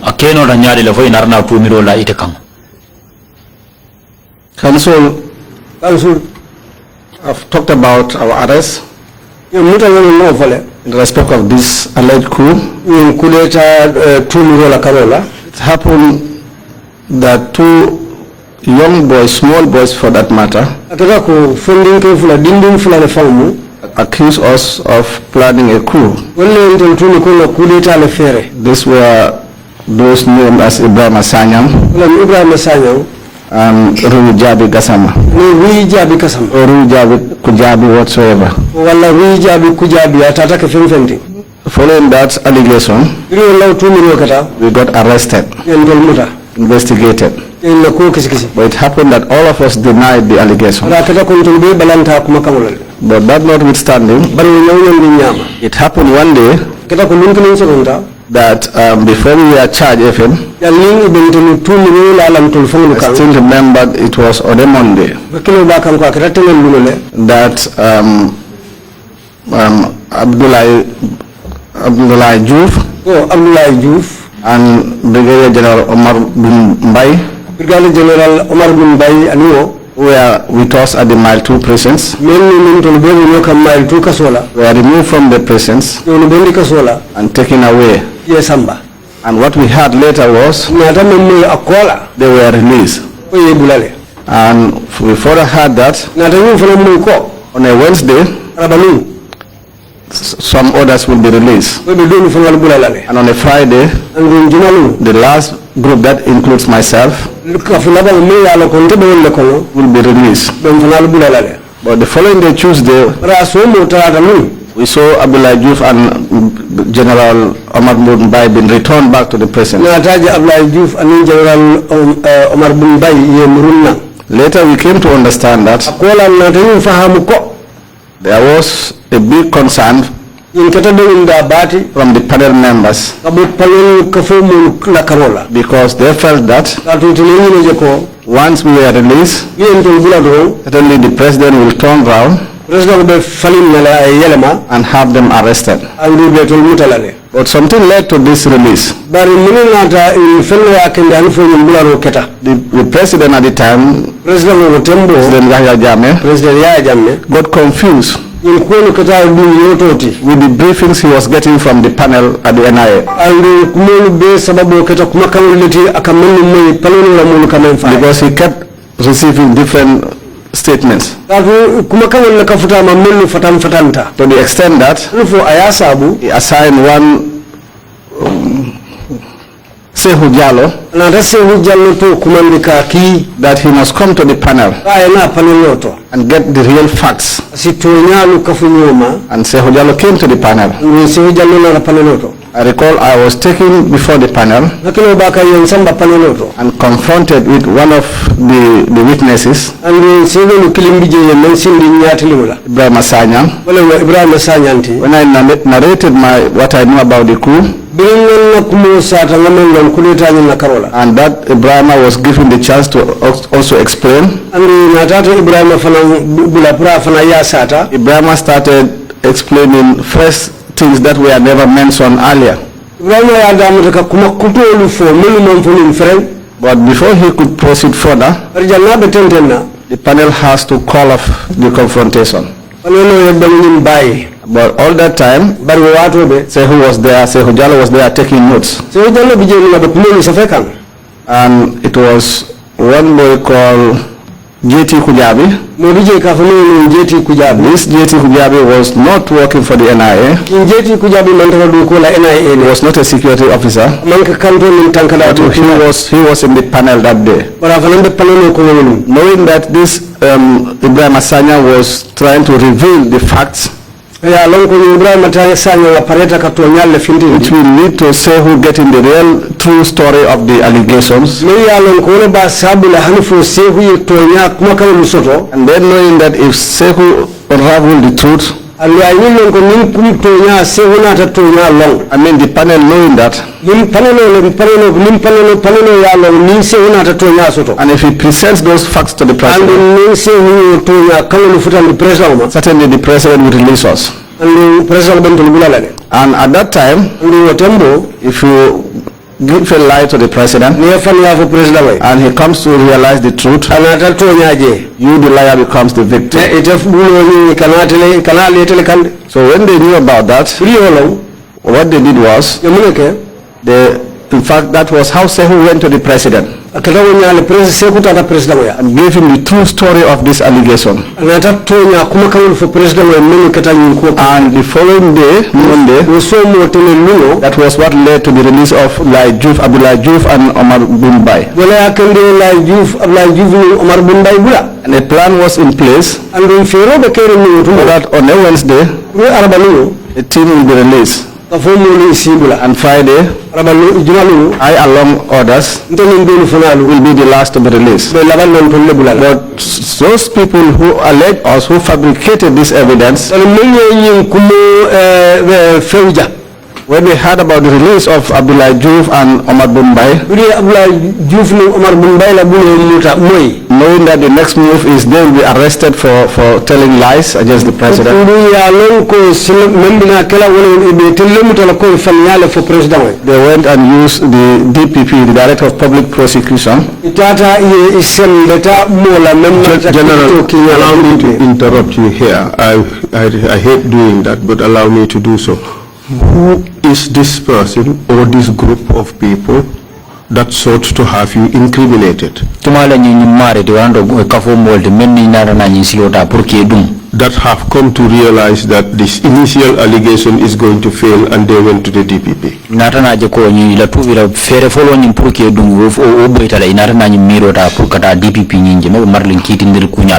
Council, following our arrest, certainly we were able to gather some information. These two boys that are mentioned that allege us, we are made to understand they earlier on alleged the former IGP Usman Song Stakafly Esa Baji.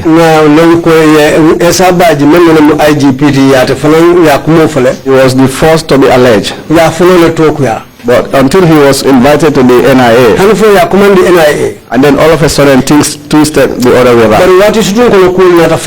So for us, we believe that he was part of those. Because he was part of the panelists that investigated us. And we are of the opinion that he knew those small boys, being liars, they have adequately briefed the president about the ordeal he had with them. These small boys, in fact, whether I'll say they fooled or they tricked, even the chief of defense staff of the armed forces at the time, who was Masane Kinte. He said Ibrahim Asanyang was able to impersonate and told and made a call to the CDS at the time, Masane, that he was sent to Farafenye Barracks by the president. In fact, the CDS at that time, Masane Kinte, was called to our court as a witness, and he confirmed that. Isru went to Farafenye Barracks, and he was able to trick the soldiers there, the commanding officer for that matter, that he was on the mission of the president. General, let me ask you a question. General, all this information came out in the trial, did it?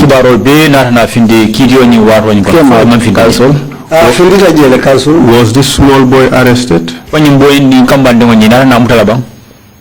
After our sentencing, these two small boys, they got arrested and they were detained in Janjambure prison. So they stayed in the prison all that while. We were pardoned by the president. All that time they were in the prison in Janjambure, until when the new government of President Barrow came in, they were the ones who released them.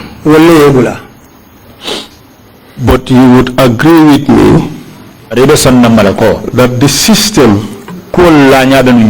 that was used to put Esa Baji in trouble is the same system that was used to put you in trouble. Correct? Council, when you say system, what system are you talking about? Call it approach. Call it same group of people. Call it similar type of accusation.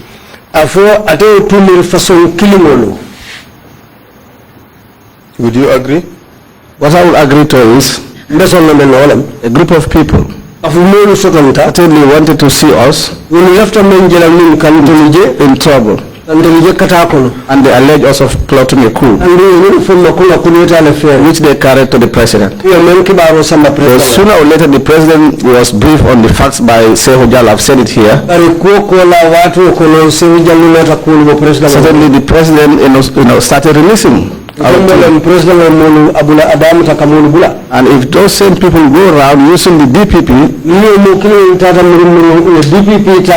DPP who had the investigation file, suggest to the president that this was a coup in the making, it was real.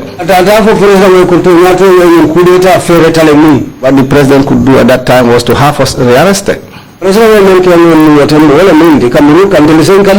that was what happened. Because we all know what the DPP means in terms of being advisor to the president in legal issues.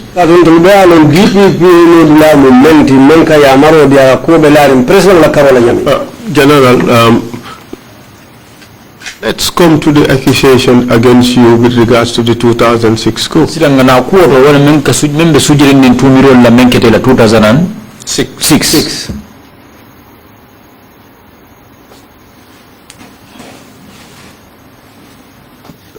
Council, I'm ready. Please. Okay. For the 2006, the allegation against me When we were detained in prison following the allegation for the 2009 coup plot, on arrival there, it was when we came to know that another plot was being set up against us. That is those that were involved in the 2006 coup, subsequently arrested and sentenced by a court martial. They were aggrieved. At that time, there was one man called Kevarima Bojang. Kevarima Bojang comes from Kanilai. We are made to understand that he was detained by the president in the prisons. So knowing that he was from Kanilai,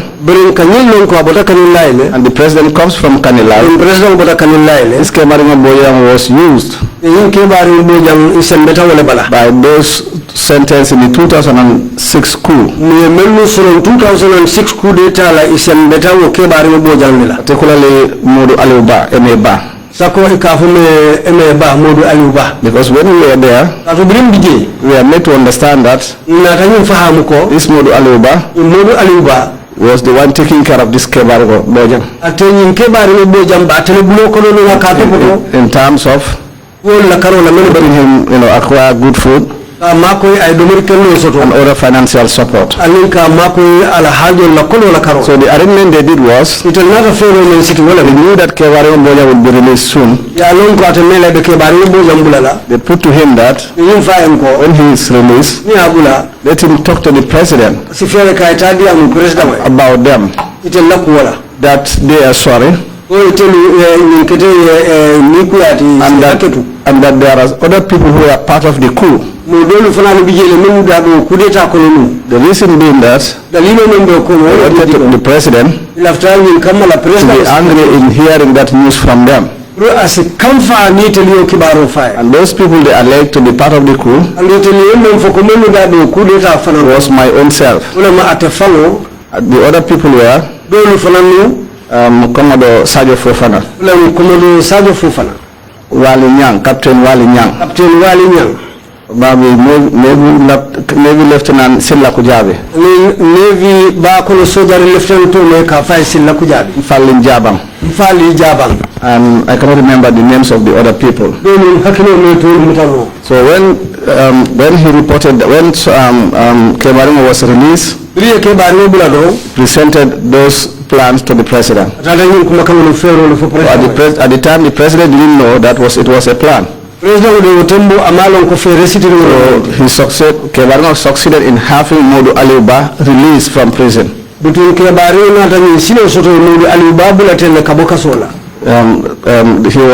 had a presidential pardon. So when he was pardoned, he benefited from all his salaries that were in arrears. He was reinstated back into the army, and he was promoted. So now he was the one to take up that plan of convincing the president that those coups of 2006 who were sentenced were sorry for what happened.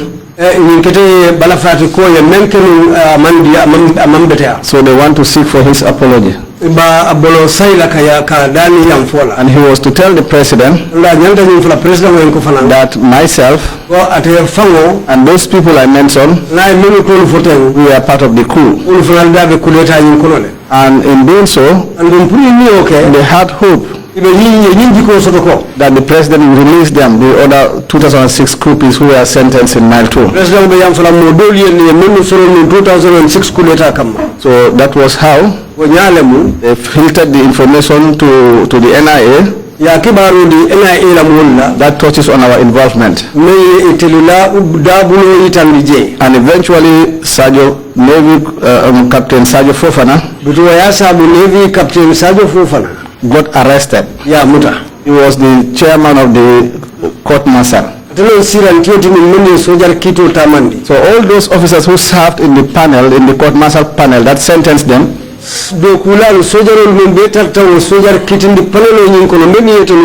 were either arrested, detained, or dismissed from the service. And then that was Sergeant Fofana was in mile 2.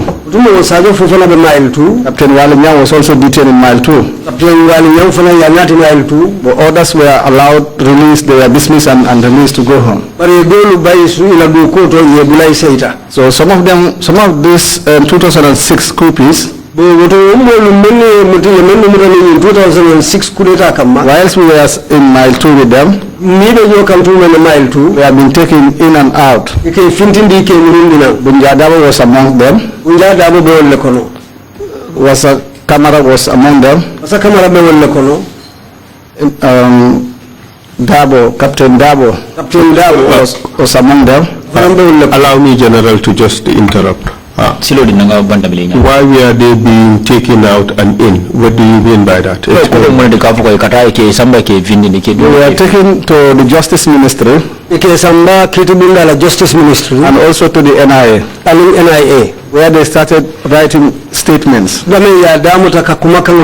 implicate us. It was Bunjadabo and Emeba who wrote statements to implicate me that I was part of the coup. Bunjadabo stating that Nurcham informed him that I was part of the coup. Emeba also stated that when he knew about the coup, he informed my orderly, and my orderly informed me. And Wasa also wrote a statement against Silla Kujabi. So all those, like I said, all those were part of their court martial panel. Were implicated and statements written by them. So when they succeeded in that, and Emeba was released, before we were taken to a court, Emeba did not do what they agreed, which was to make sure that he helped them so that they will also be released. So when our day of trial came, of course me and Sergeant Fofana were the ones charged. During our trial, some of them were called as witnesses. In my own case, it was Modu Aliuba who was already outright, and Bunja Dabo were to testify against me, to state my involvement in the coup. And for Sergeant Fofana, at that moment, it was Captain Dabo. He appeared before this commission. Yaya Dabo, you mean? Yaya Dabo, correct. Yaya Dabo made a statement alleging the involvement of Sergeant Fofana. So on the day of the court, myself and Sergeant Fofana were taken to the courts. Yaya Dabo and Bunja also were brought to the court to testify as witness, and Emeba. When the matter was called, Bunja was to be in the dock to give his witness statement. He refused. He said he will not get in the dock. There was a lot of push and pull, but he insisted that he will not, saying that he will not make any statement against anybody.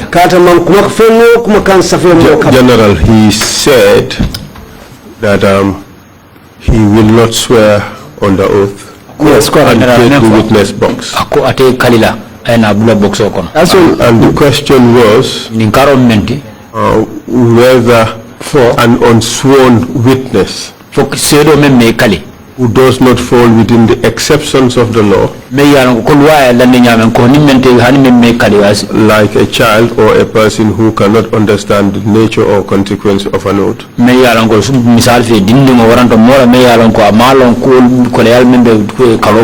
How could the person testify without that? Proceed,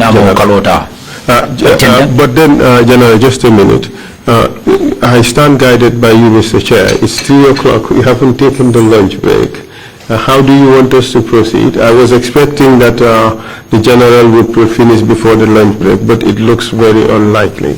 So how do we proceed?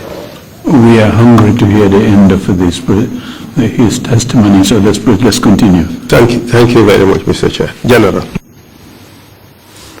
Council, it happened this way. When Bunya was called, Bunya did not agree on the issue of swearing. Bunya said that he will not step in the witness box. He refused to testify. When Yaya Dabo was called, Yaya refused to be sworn in.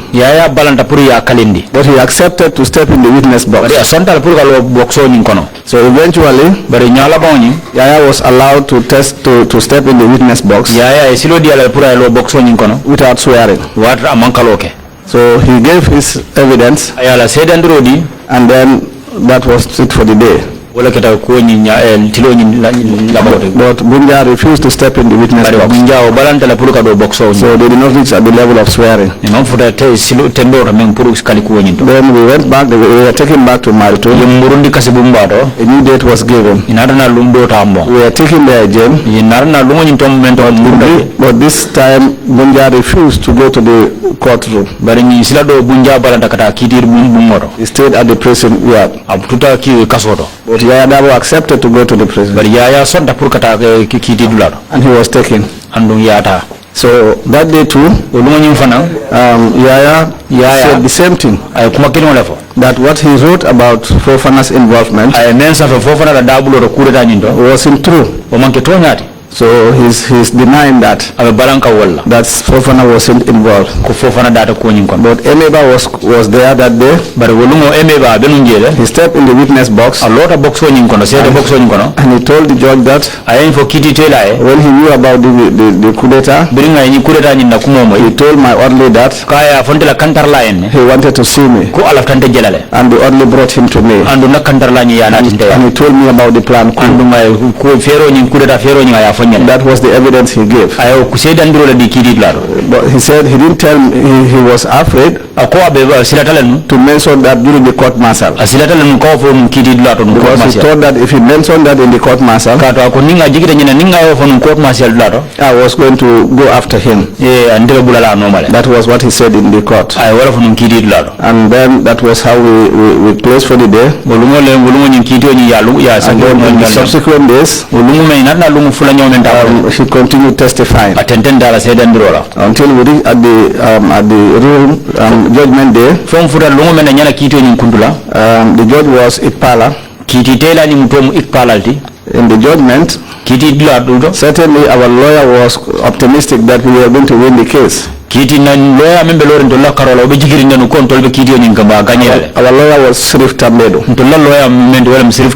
Because it is very clear in the law that when you charge somebody for treason, there is no way he can be sentenced on corroborated evidence. So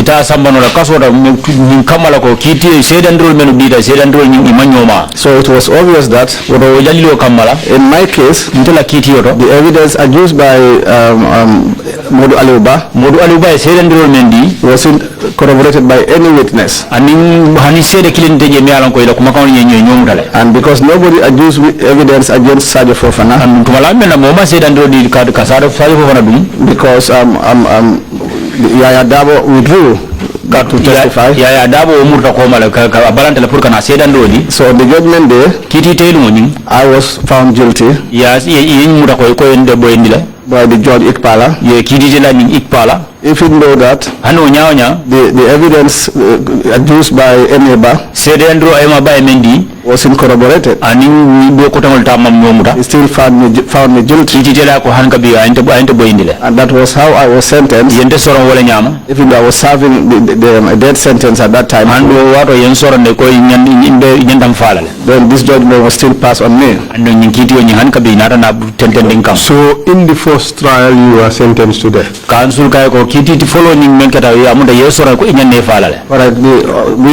the 9 of us were sentenced to death. What happened to this 8th person, the person Izidin Rambo? What happened to him? In that case, after our sentencing, and we are all serving in the Mile 2 prisons, one evening, Rambo was taken away. But he was staying opposite my room. And we were worried. I was worried particularly. Why was he being taken away in that late evening? Between 7 and 8 p.m. Because when he was going, he went with only his jumper. So later on, we tried to inquire that is in the following days. Until later we heard that he left the country. And we were made to understand that he had a presidential pardon. Nicodemously? At night? So then pardon? This was around 8 p.m. This was around 8 p.m. A pardon at night, and suddenly on that same day the person was whisked out of the country. Did it look regular to you? For us, we felt that maybe the president has that authority. When it comes to the issue of being regular or not, I could remember some prisoners being pardoned around that same time of 8 p.m. It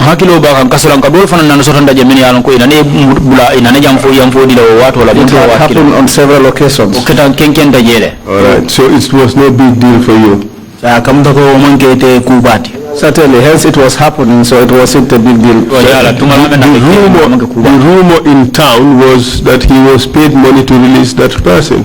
If that was to be the case, would you still say that that is regular?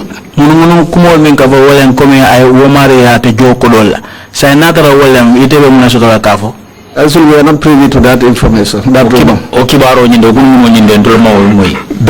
I know that mighty unlawful, wouldn't it? Also, I know that the president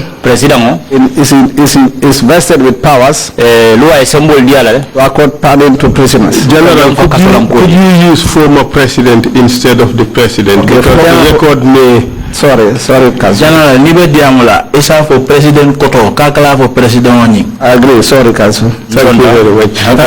General, you seem to be avoiding. General, I come to go, deliberately avoiding saying anything that would suggest that Yaya Jammeh acted unlawfully. That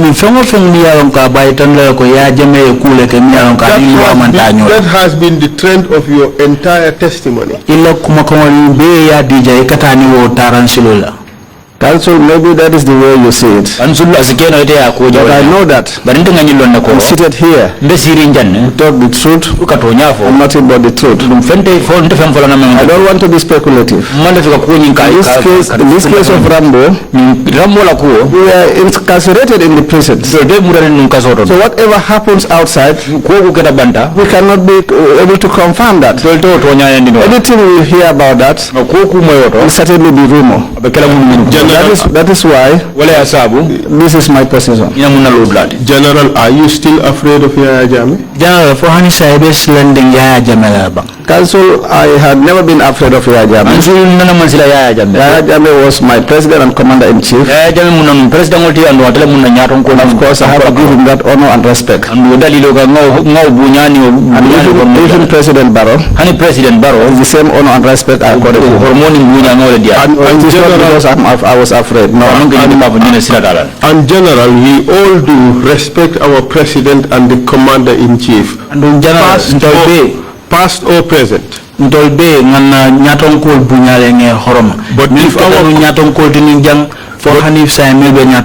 if our commander-in-chief acted unlawfully, we still should be in place to have the courage to pronounce it as an unlawful conduct. Just like you were willing to condemn the killing of Daba Marena as unlawful, and just like you were able to condemn the fact that the president killed his own sister or cousin, I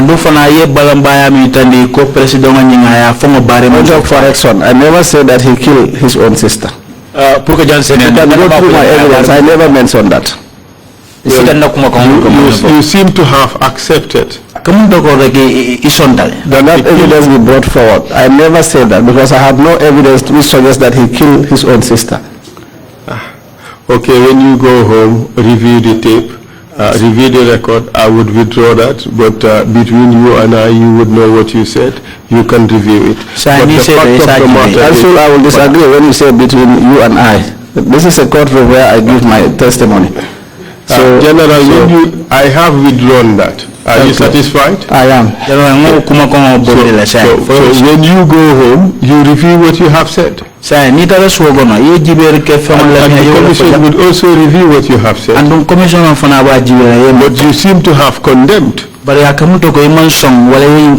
killing of Daba Marena and Masi Jammeh. Masi Jammeh. Yes. Masi Jammeh fanyato. Certainly, I can condemn it as I am human. But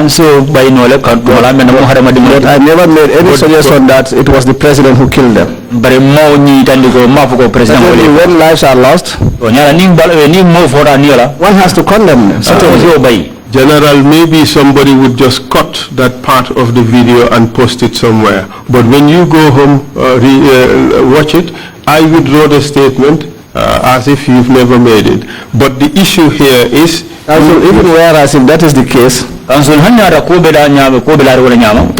must be slip of the tongue. General, that was not what I meant. There have been many slips of and I cannot remember making such statements. There have been many slips of the tongue. We would put that aside. Of course, it is human. It is human to make errors. I agree to that. But General, you would agree with me that the system that convicted you violated your rights. Council, certainly I blame the court system. I was sentenced by a court of law. So I blame that. I've mentioned here that the director of public prosecution, or if even whereas I don't mention that, I want to bring that to the attention of the commission. That prior to our charges being implemented, each of us, we did 9, we are taken to the Aegis chamber. The day that we were taken there, that day it was myself, Obimbai, Modugay. We are taken before the DPP Kenge. I was the first to be led into his office. In reaching his office, he looked at me. He said, "Oh, you are young CBS, you are young general. Oh, you look smart and you are handsome." He said to me, "Look at this file. This file contains evidence and photographs of the boat you people boat in Bissau that was going to transport the weapons to the Gambia for your planned coup. He said to me now, what I want is if you could serve as state witness. If you agree to that, from here, my office here, you are going straight home. You will not return back to my My response to him was, I am not that type. I said, I'm sure you heard about me. And look at me properly. There is no situation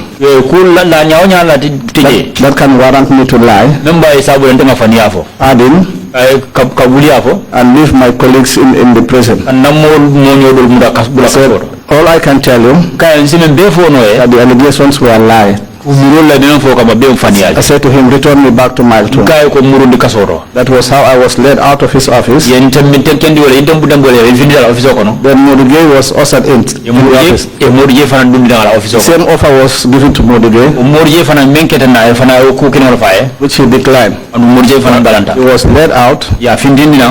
Brigadier General Omar Mbai was led in. The same offer, which he declined. So in a sense, all the 9 of us got offers, so that you can accept the making of the coup, serve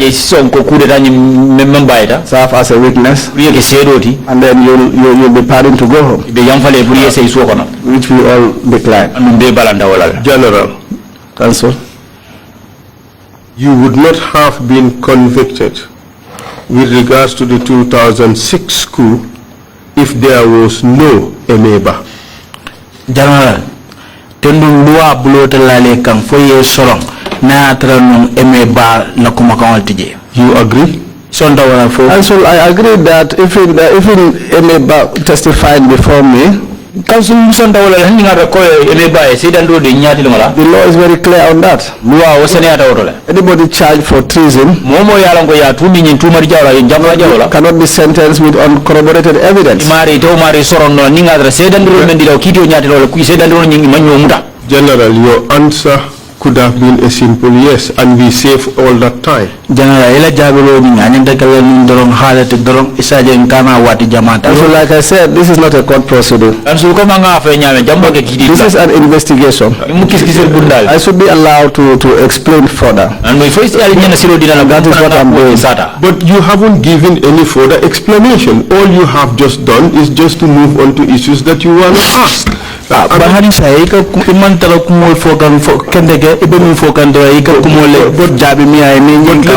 let me proceed. Emeba was pardoned by the president. Correct. You just told us that Bojan was used to influence the president to bring out Emeba on trump-up charges to convict you. Certainly, I said that here, that was the plan they said in the prison. Just tell me a yes or no. That we don't have otherwise we'll be here till tomorrow.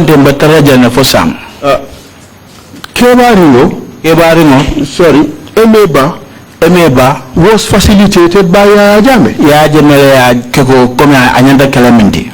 True or false? I don't understand when you say it was facilitated. Well, because I know that it was Kebari who carried those words to the president. So I see as Kebari was the one who facilitated. You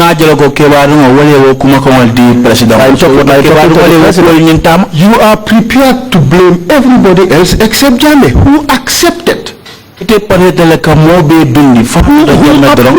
Who made it happen? You blame everybody else except Jame. Isn't that the case? And so that isn't the case.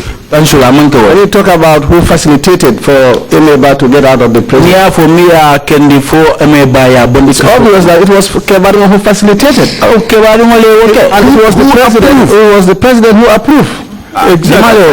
I accept that. If the president did not approve for Emeba to come out of prison, would he have been out? He wouldn't have been out. The deal that enabled Emeba to come out of prison,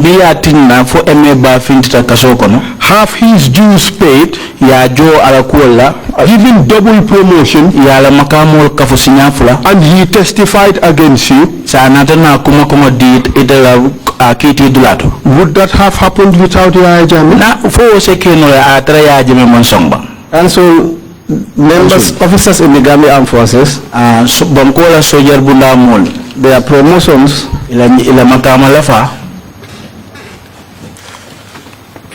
are sanctioned or are approved by the president. So it's obvious that he approved Emeba's promotion. You could have simply said yes. You could have simply said yes. So the explanation you've been given is a waste of our time. And so my position is clear. In certain instances, I will explain. I'm not give you what yes. I say it's not a court of law. It's not a trial. So Emeba came out of jail to testify against you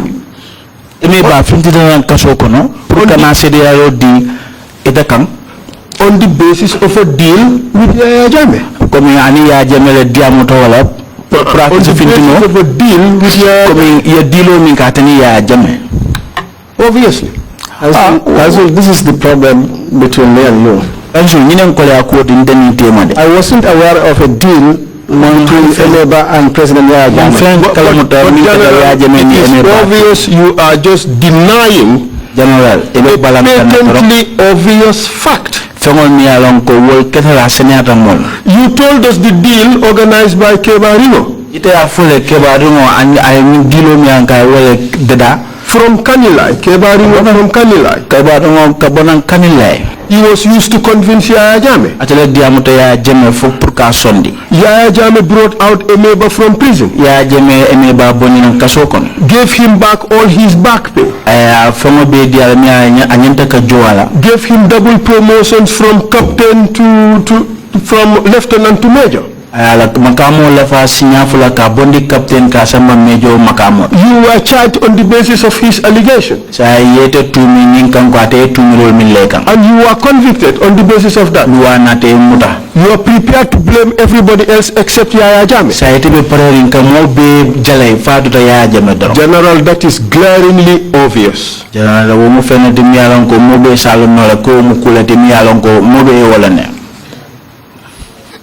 Council, that isn't the case. If you see it that way, well and good. General, you are afraid to implicate Yaya Jammeh in all the wrongful deeds against you and against your colleagues. General,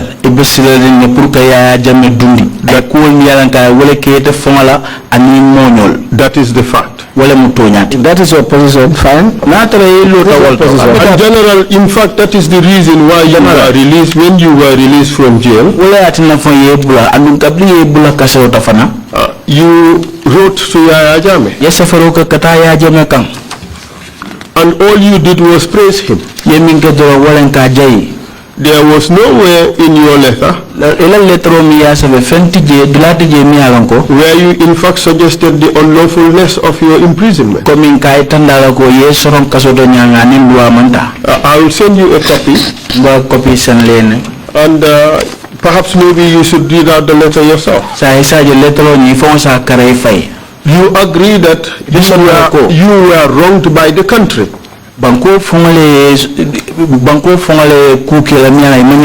You agree that? Let me see the copy. You agree that you were wronged by the country, you were wrongly incarcerated.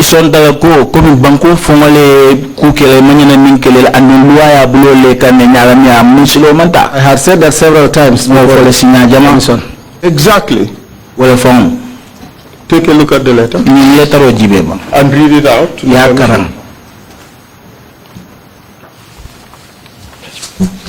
Read it all out to the commission. Akarang bang commission ayamoy.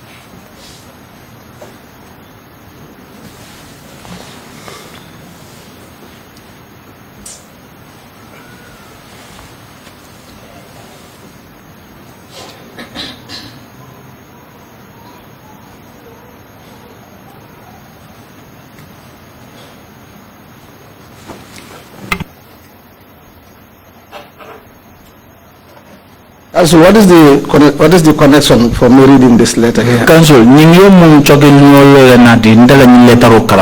Are you also afraid to read it? Afraid of who?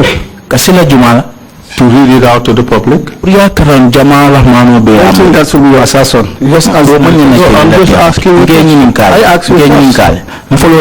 I'm not here to answer questions. I'm here to ask the question. Yeah, hold on a second. Witness, is that a true copy of the letter you sent to President Jammeh? Taking a good look at it. President Jammeh. Yeah, but I cannot even remember this one. It is how many years from now? It is just a copy. So I ask you if it is a true copy of what you sent to Jammeh. President Jammeh. It could be true, but I cannot remember. It's close to 10 years ago. What's the date on the letter there?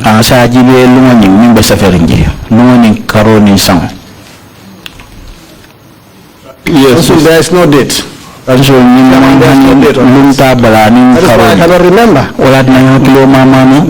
Well, Mr. Chair, if he did not date the original, the copy would not have. So there is no date on the letter? But Mr. Chair, if he refuses. No, come here. Yeah, so no date on the letter? There is no date. Recall. No address, no date, no nothing. It's just a mere copy like this with my picture there. Later on, among what authenticity does this have? Council, can you go ahead and then read what what is it? Please send it to me. Mr. Chair, if the witness cannot accept that, there is a record of his interview with the Daily Observer.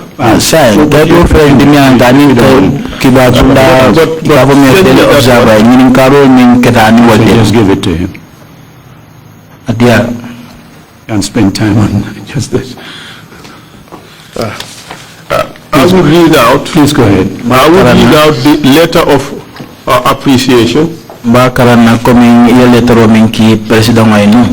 This is published. If you Google it in the internet, you will find it. And this is the caption: former CDS Tamba writes to President. CDS Kotoni, I suffer President. The former Chief of Defense Staff of the Gambia Armed Forces, Tombong Tamba, has written a letter of appreciation to the President of the Republic, His Excellency Sheikh Professor Alhaji Dr. Yaya AJJ Jammeh Babili Mansa, for granting him a presidential pardon that reunited him with his family. Letter in Pruka Sutani Nimbi itef CDS koto nying ye letteros safere ki president kay tandara ye kontano min soto kabaye bondi kasota kayam fay and the message reads san kuma ko nying min fota letter of appreciation letter mi yalan ko be president jayla First and foremost, I would like to give praise to the Almighty Allah for this very important day in my life. Follow mbe Allah subhanahu wa ta'ala tendula prunin lunku mami ala ketana baluo kono. Reunion with my family and friends. Without adequate words though, it is with profound gratitude and sincere appreciation that I write this letter to Your Excellency.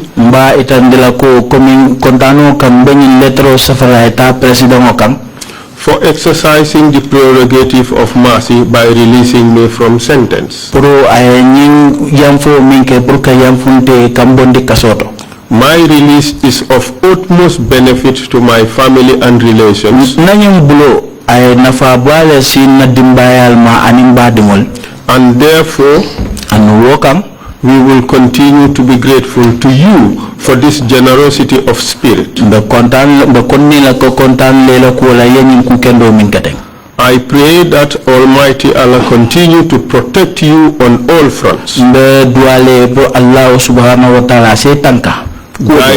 Guide and grant you a healthy, long life so you continue driving this country to highest level of development.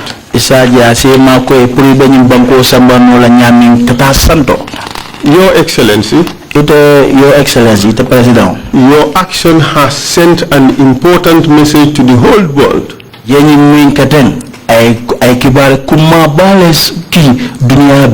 That the Gambia under your visionary leadership is tolerant,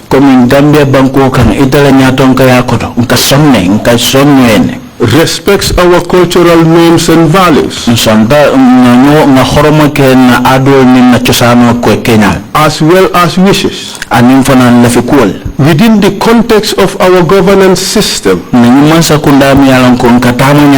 oneness and sympathy to one another. Furthermore,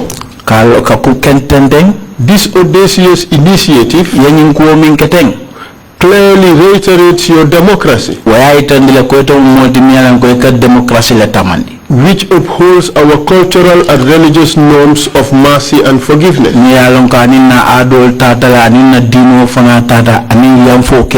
I am proud of you and your government for having considered us for pardon. And may Allah subhanahu wa ta'ala positively reward you abundantly. The past few years of my custody were difficult. However, these days were not just moments of restriction, but had transformed me spiritually and brought me closer ever to Almighty Allah than I was. My pride goes beyond having learned and completed reciting the holy book of Islam, the Quran. But I can now confirm I am a person whose faith in all aspects has strengthened. Alhamdulillah.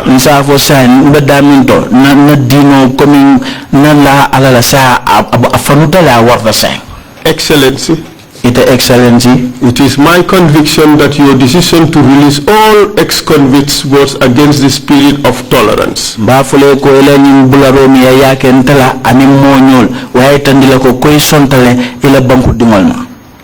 Your in-depth knowledge of the contents and your beliefs in the teachings of the two holy books, the Quran and the Bible,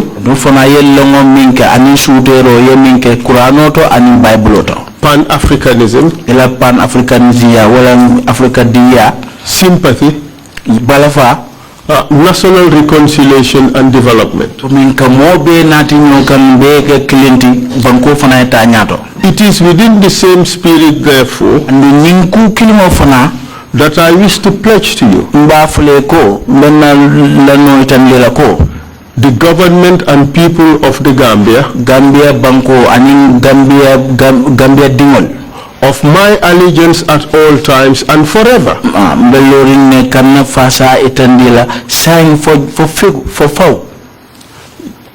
In addition, I also humbly ask for forgiveness from all Gambian people, including Your Excellency.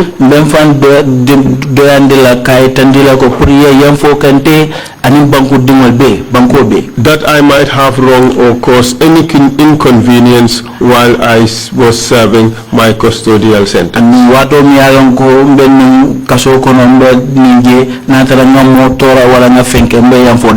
While I assure you and the entire country of my unwavering loyalty and continuous reconciliatory spirit,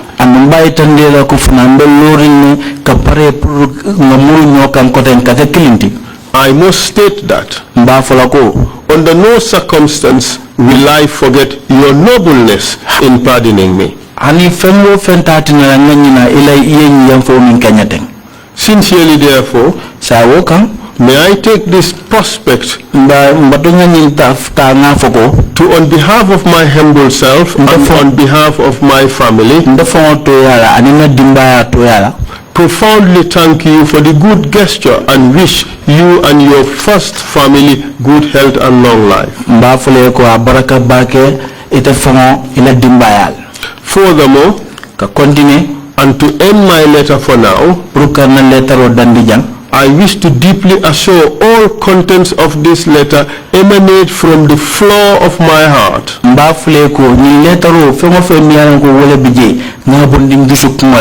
And I shall uphold to whatever is stated. Inshallah. Importantly also, I wish to pray for the state mother Aja Asombi Boja, that Allah protect and give you good health and long life. Give her, I mean to say, so that she may continue to give the motherly inspiration to the nation.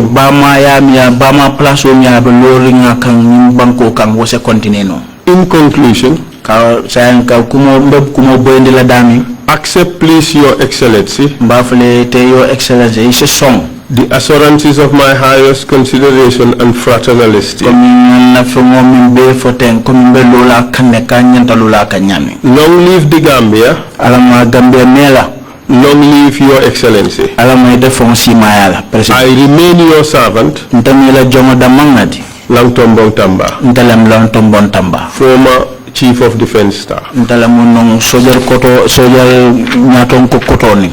That's the letter. It's a beautifully worded letter. Thank you, Council, very much. Witness, did you write a letter to President Jammeh shortly after your release? Council, I'm trying to recall my memory, Chairman. Our legal representative, Sirif Tambedu, once told us that he wrote 2 letters to the President. One was, I think, to ask for clemency, and the other one, I couldn't remember. Probably, this might fall within the letters written by our legal representative. So he wrote 2 letters to the President on our behalf. Did you write to the President at all yourself?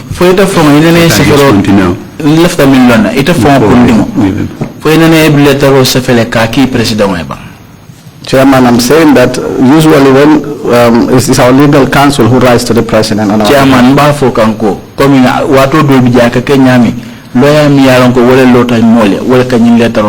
he on 2 occasions he wrote to the President.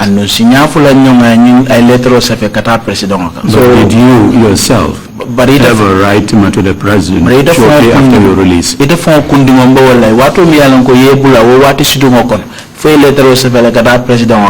I might have, but I can't remember, Council. Does there's this letter that the Council read, did that capture the essence of what you would have written if you remember what happened? Council letter fo si hakilo bulan no ko bulata letter ko no miyalan ko ya safele kata president kamba. Certainly, Council, because it was to show our appreciation for our release. Coming kay tandala na kontanu alam bulo. Because even the day we were released, we were all given the opportunity to say something before the national television. Yeah, what would in Tolbela and Tolbe clean kuna purunga fem for na television bunda to. And each of us thank the president for releasing us for the presidential pardon. So if this is the case, and our lawyer said he wrote about 2 letters to the president. And this might be among those 2 letters. Thank you very much, Mr. Chair. This is now part of the record. It has been read into the record.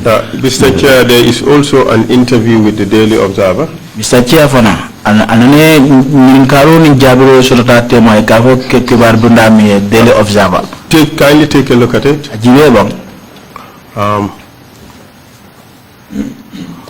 Would you recollect that this is a record of the interview? Foi hakilo samano kumi nimu jabiro ninkaro ni jabiro lete minkede ning kibar bunda tema ikafo mi Daily Observer.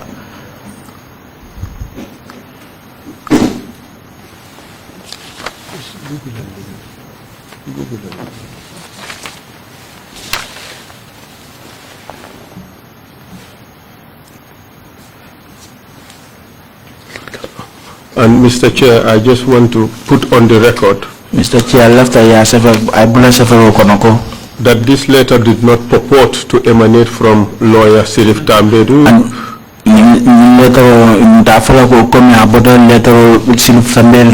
who we all know has worked extremely hard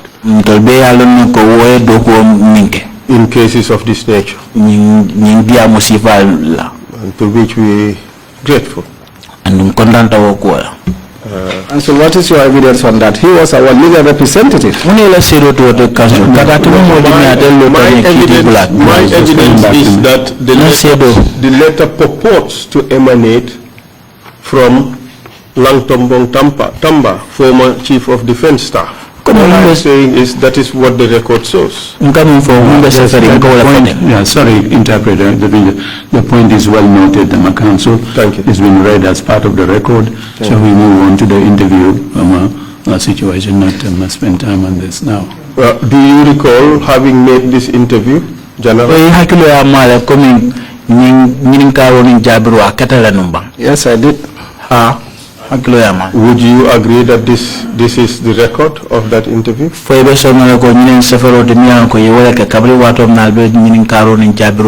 Yes, this was. Thank you very much. General, you said that when you stepped out of prison, you spoke to the press. And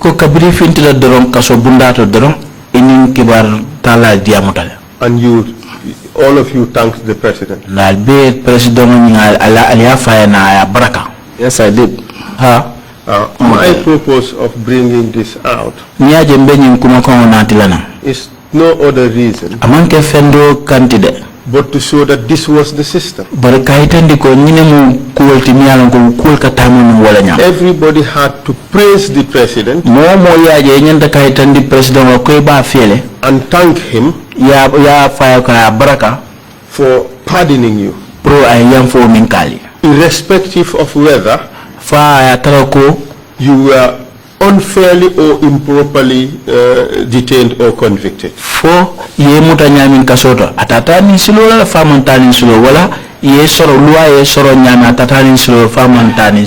And that was the expectation. General, that was the only reason I brought this thing out. You are not the only person to have sent a letter to the president thanking him. But that was the system. And this is the kind of system the commission, or at least me, is bringing out to show how deplorable that the system would convict a person wrongly And once the person is released, the person is expected to praise and apologize to that same system that wronged the person. Coming mbole findindikam commission ni walante mbole findindikam kaitandiko hana tara mumi yalon ko luwaye muta ye sorong ana manke tonya kanti hani obe ni luwaye bula eka muru koten eka na eka president eka itandala ko luwaye muta yembula so mbe yam fo mbafule ko baraka. For all those people who have been wrongly imprisoned, we as a country, we owe you. We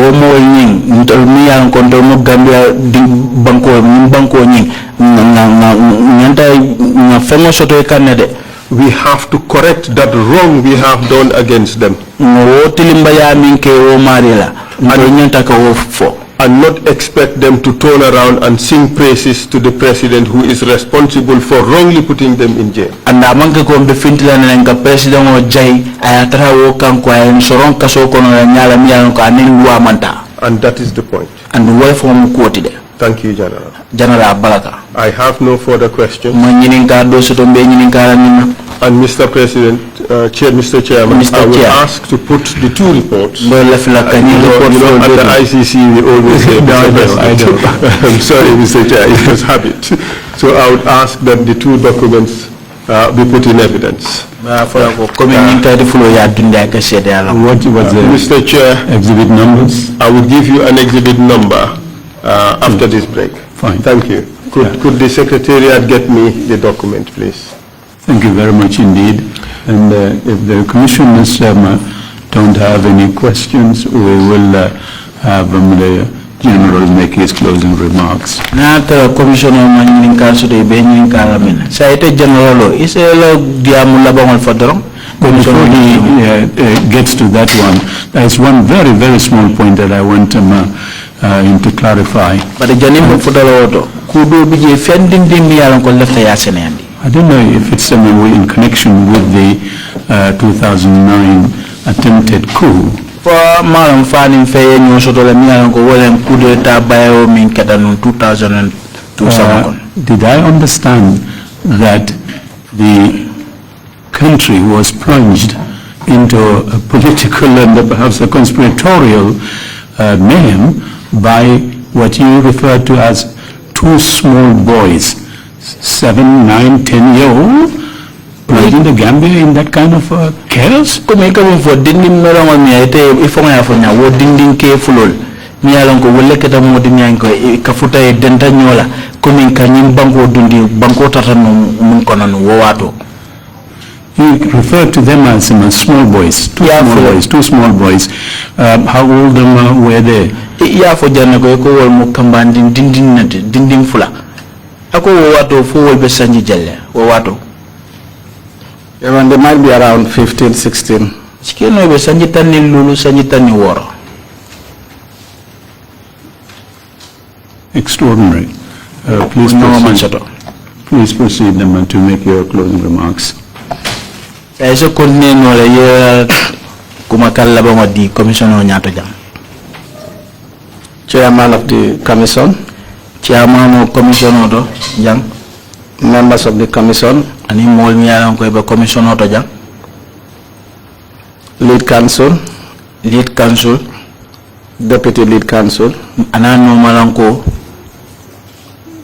Executive Secretary, and him around Executive Secretary. All those present here, and him all me around baby my berinja. My family members, members of the press, and in Kibar Talal. I say a big thank you to this commission in Commission Auto for giving me the opportunity for Yawato Mindina to sit here and talk of issues that concerns me. Many times when I'll be watching your proceedings, I'll see some of the witnesses making mention of me, and I felt that this is an opportunity for me to appear in person and shed light in that respect. I want to say here that all what I said here was said freely, without any intimidation or whatsoever. And that is why I have to thank the commission for the way and manner in which the proceedings were carried out here. Certainly this will give confidence for those who have not been here, will give them confidence to get the mind to appear before this commission. We must all be convinced as Gambians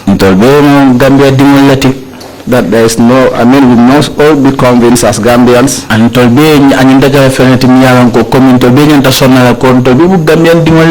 this commission, we as Gambians, we should be convinced this commission is not set up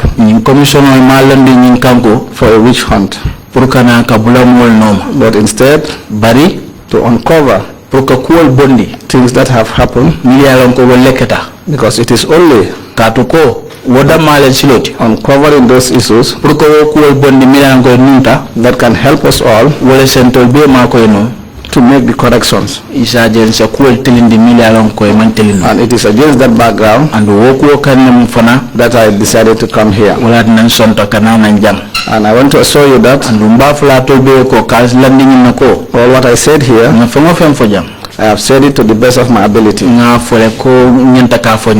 I see the country bigger than I am, and the interest of the country is what interests me.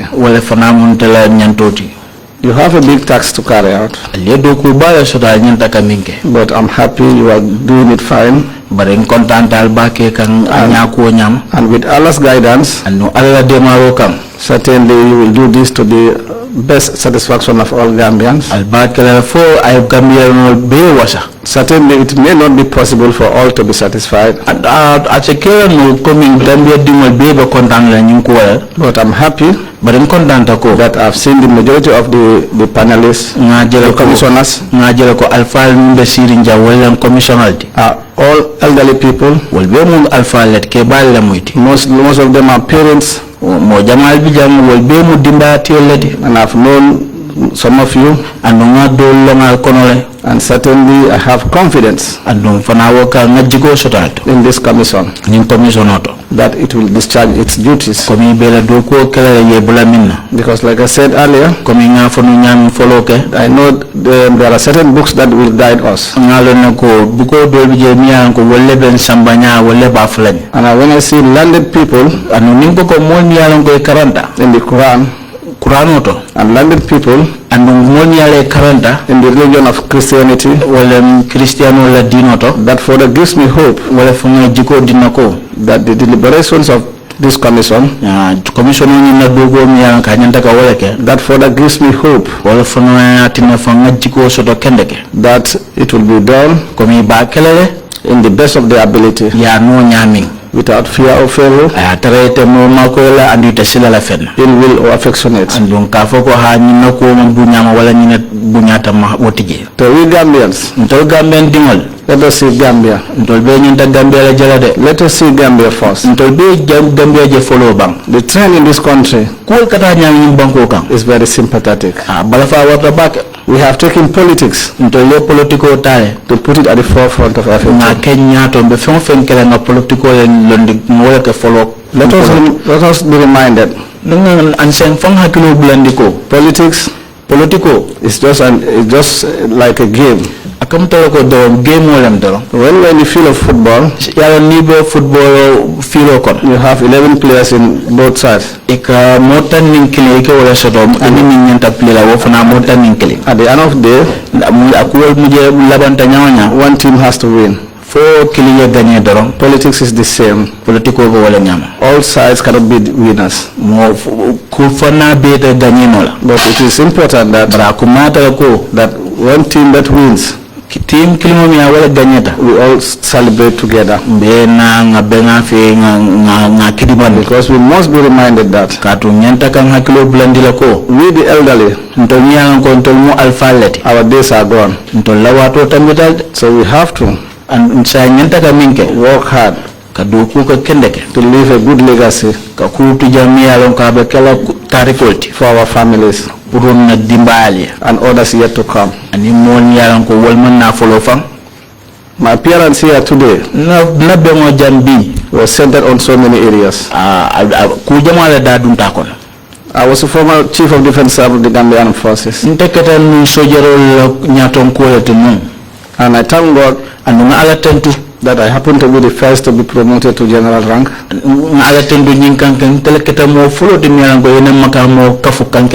was not because I was better than the others. Not because I was more landed than the others. But that was the will of God. And it has ever been my position to discharge my duties in the right way. But hence I am human, and to err is human. During the course of my duty as Chief of Defense Staff, I might have made some mistakes. I might have had some shortcomings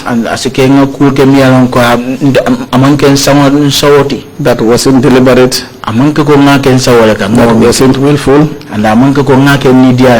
Those that were arrested and subsequently prosecuted and sentenced, I want to say to you that it was my conviction that during the investigation, to see to it that all of you were fairly treated. In fact, that was why at one time, when I saw one of you in the name of Faring Sanyang, in that type of terrible situation, it really hurt me, because that was not what I wanted to see. And also during that time, we worked hard to see to it that the ground was level for all of you. But hence we did not have complete control over you people that time. But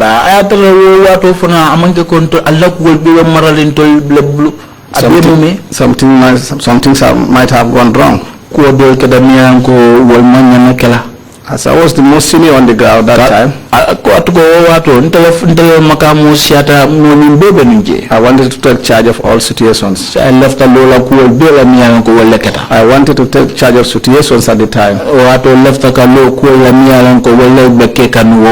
But that wasn't the case because of what the situation was. So therefore, I want to say to all of you, in one way or the other, whatever might have happened, it wasn't our wish.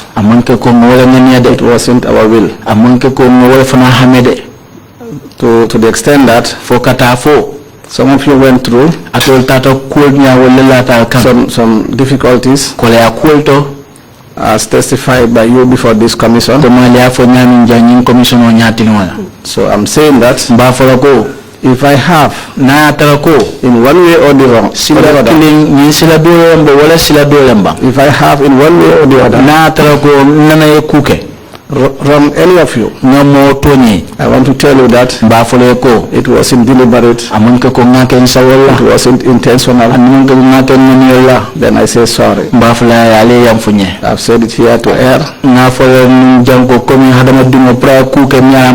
It's human. I did my utmost to make sure that all of you We are fully taken care of. We are given the opportunity. And in fact, that was what led to my removal from the panel. When the case of Sirif Mustafa Diba was brought before the panel.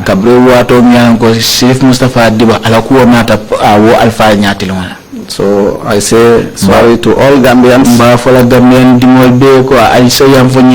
that we are one family. But the good thing is those very people I'm talking about who were involved in alleged coups.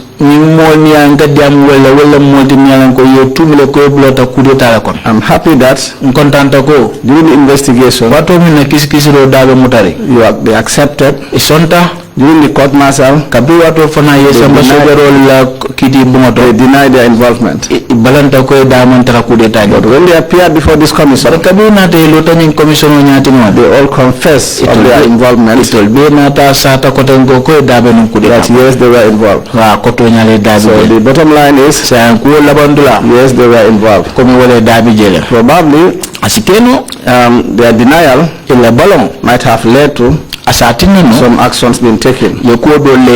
But like I said, the panel was not in complete control of that situation. And I believe that is why this commission is set up. To correct the wrongs. And I want to assure you that we will all work together to correct the wrongs. Because it is not the best thing. It's not the best way that we Gambians are known for. I also want to thank members of my family, of course my friends, my good wishes. Certainly when you are in such a situation, this is not a difficult situation. It is a situation that you come to say what you know. So you must thank those that stood by you. And certainly my family, my friends are among those. I also want to make a plea to this commission. There are certain things that I want them to look into. I have noticed that there is a particular group here that have been left out. The present government is composed of almost all the tribes. All Gambians. However, I have noticed that there are people who have been left out. There are officers who did nothing at all. Who did nothing at all, I say again. Who have been relieved of their duties. And I believe that if we want to move forward, that should be discouraged. By this I mean the likes of Navy Captain Silla Kujabi, Colonel Bojang, Brigadier General Savage. I have a list. I could not remember all in the list. These are people that have not had of anything that they committed. This is something that hurts in the heart. Probably the commission may not know. All these people, most of them have mentioned they belong to the Jola tribe. I know former managing directors were relieved of their duties. Probably they belong to one tribe. And I don't think this will help. If we say we want to move forward as a country. I recall in the days of the former president Yahya Jammeh, in fact in his cabinet, there were no more than 2 Jolas as ministers. In the military, people who handle chiefs of defense staff position, chief of defense staff, most of them were not Jolas. I have said it here. When I was the chief of defense staff, chief of defense staff, my deputy was Sinte Jola. That was Masane Kinte. The chief of the army staff, Yankuba Drame, was Sinte Jola. The chief of naval staff, Sajo Fofana, was Sinte Jola. So we had other tribes also in the hierarchy of the armed forces.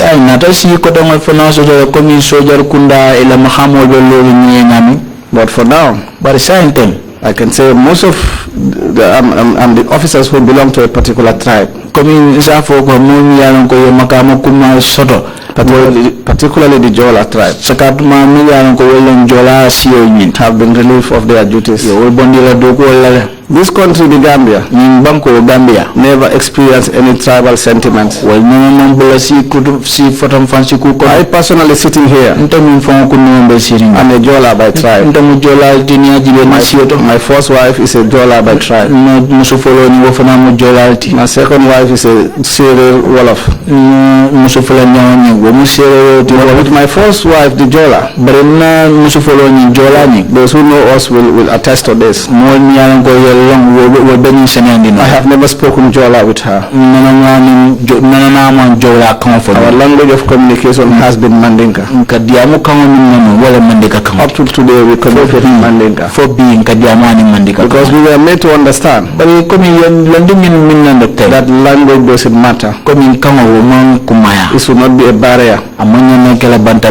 It should unite us instead. And that is what I want to advise this country. When issues happen, we have to learn from them. We have to learn by experience. And we get the best part of it. That will help us. Today, what I see in this country, politics has divided us. And I want to call on all political leaders to come together and sensitize their followers. Make them understand it is the country that is bigger than any political party. And in life, there's everything has a life, has a time in life. Some of us had served in peacekeeping areas. And we saw a lot. And therefore, we stand in a position to give advices to our leaders, our religious leaders, so that they then take the forefront. I'm scared. I'm scared of this country. And unless our religious leaders, our elders, they stand up and face this challenge. Gambia is a small country. All we wish for the Gambia is peace and stability. Another point, Chairman, I want to mention here that the Gambia Banco is blessed. But it is with the people who still don't understand that blessing. ntol khanisa woni momin ketanya ma faham The Gambia is a tolerant country. Gambia banko di miana ka sommol male We have Muslims and Christians ntol Christian ni muslim who live side by side, mi yalan ko ntol ni wala katara karakilin who marry to one another. mi yalan ko ndamo le ñu futu That is the great asset that the Gambia has. mo ku ba di mi yalan ka warta Gambia e min soto So therefore, sa wokam we should be concerned about our children da dimbala ko nyanta dawna by working hard komi ngado ko ke to see that peace and stability ka joko kayro ni tempo will continue to surround this country. continue la ñim banko kanya jam I personally, ndafa ko ndimo you want to see here that ndafta ka fo jam ko I don't see any barrier. mam bantambili jede. We have a president in place. President also the same thing. When you talk, they will say probably this man wants something from the government. I have one high regards for Senegal. And I always envy Senegal. Senegal Bango. After politics, they become one family. They become one family. They do everything together as a family. That is what I want to see for this country. We are approaching elections, but the atmosphere is not good. It's not encouraging. We must all stand and see to reach that atmosphere of fear is removed from the people. And let us know that it is not politics that brings us together. We are together because we are one family. If you go to the village I come from, Sinted village. Sinted, we have many tribes. We have Jolas, we have Fulas, we have Mandingo. All kinds of tribes are there. Yes, we don't have a problem of tribal sentiments. I have friends here with me. Most of my best friends here in the Greater Banjul.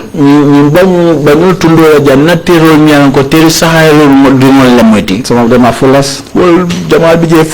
Some of them are Mandingos. Some of them are Wolofs. So I don't care about what tribe you belong to. Then I want to pray to Almighty Allah that Allah brings our hearts and minds together. Allah brings the heart and minds of tolerance. Where we will be able to tolerate each other as human beings, but not on tribal lines. To my colleagues here, my friends, certainly, what I said here came from the bottom of my heart, and it's something I meant. But I want the commission to consider those appeals I have made. I remembered one Brigadier General Alaji Martin. Martin appeared before this panel. But I have never seen anybody appear before this panel who has been laid off from his work. But Alaji Martin happens to be laid off from his work from the day he left this commission. I want to appeal to the chairman and this commission to look into the plight of Alaji Martin. Certainly, I've followed his proceedings here.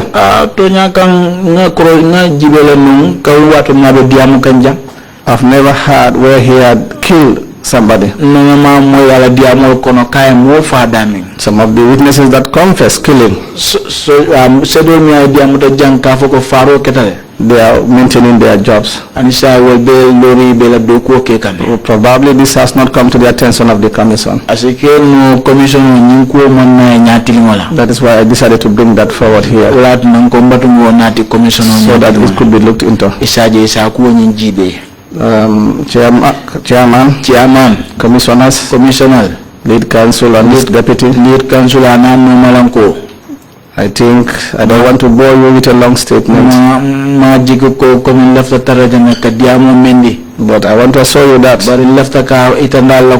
I'll be part of those people who will be standing out there to preach peace and unity. For I feel that that is the best way forward for the Gambia. So on that note, I say a big thank you for inviting me here.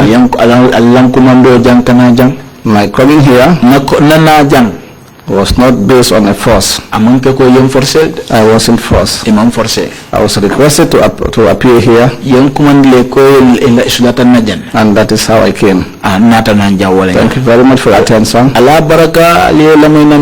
May God bless you all. May God be your protector in your discharge of functions. May God bless the Gambia. Thank you, sir. Thank you very much indeed, General Tamba. General Tamba. Both for your testimony and your concluding remarks. Very wise and comprehensive.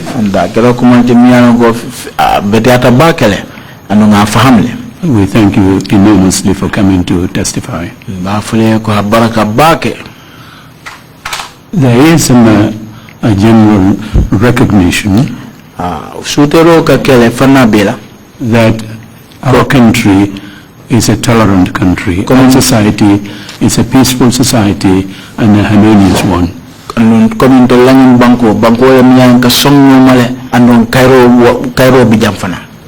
However, for 22 years,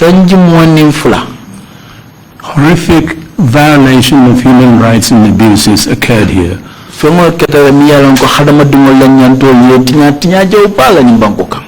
In order to correct what really happened, we have to know exactly what it is that transpired in this country during that period. And that's what this commission has been mandated to do. To seek the truth of what happened.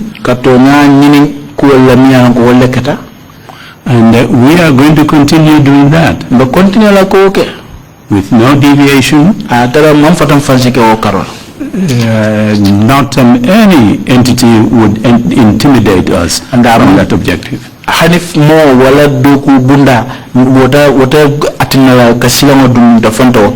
Senior officials, someone like yourself, who appear before this commission will obviously be in the hot seat, as you have been for the past 3 days.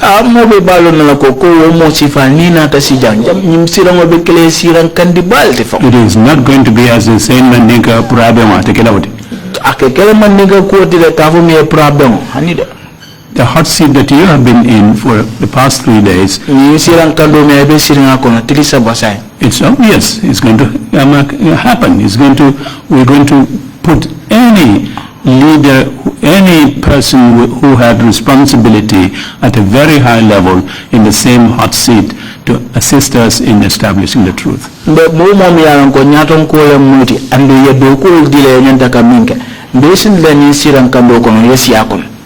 I will read you 2 primary objectives that the National Assembly gave this commission. Mbe kukula karame jang miyalanko na banko luwa bunda miyalanko wala matra luwa dadala wala dipitel yembula minna puru nyanta minkala nying commission okon. It included in that list, adabi jele wodia yembula miyala, we address impunity. Komi mol miyalanko yekuja wolke feman na boje. We're going to come to that at some point. Mina wotole watido. It also mandated us and to prevent a repeat of the violations and abuses suffered by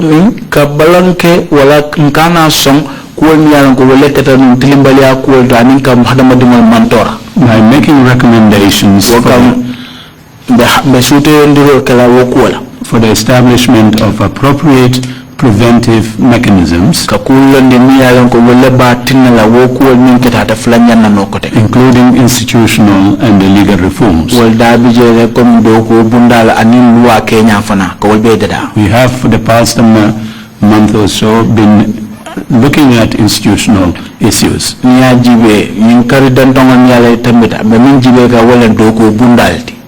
will continue doing that to be able to make appropriate recommendations at the end of our work.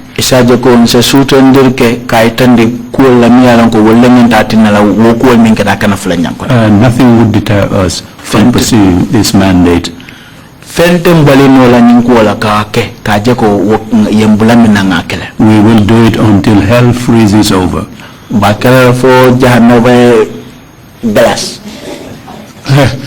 Sorry, was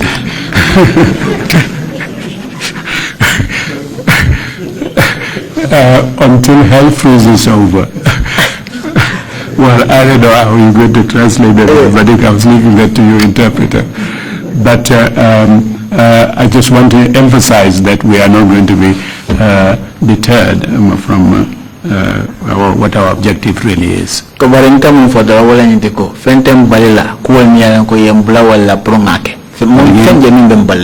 I thank you very much, General Tamba, for coming to testify before the commission.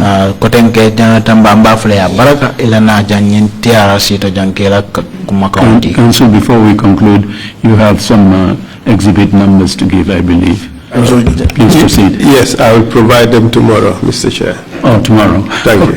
Okay, fine. Thank you all very much indeed. We will resume our proceedings tomorrow morning. Thank you all very much indeed. Meeting is adjourned.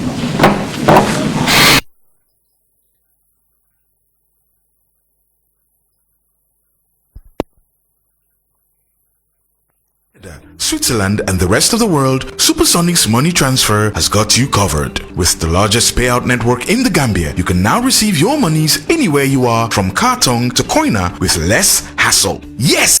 You can receive monies from your family and friends in UK, Europe, USA, Canada, Switzerland and the rest of the world with our safe, secure, fast and convenient service that offers you the largest selection of payout locations in the Gambia. Supersonic's money transfer. We are currently in 34 African countries and counting, giving you quality money remittance services that are second to none. Visit the Google Play Store or the Apple Store today to download the Supersonics Money Transfer app and enjoy excellent money transfer services only with Supersonics.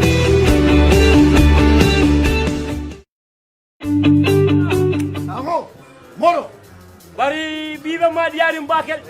Konkoto murkoto le konkoto futo koto furkoto. Mutonya de manin kolko. Sila koto wakata sate koto. Prince Kuyatele Mamantanan Entertainment. Wala be bemba kala semega jane holi ka fo me kora awo.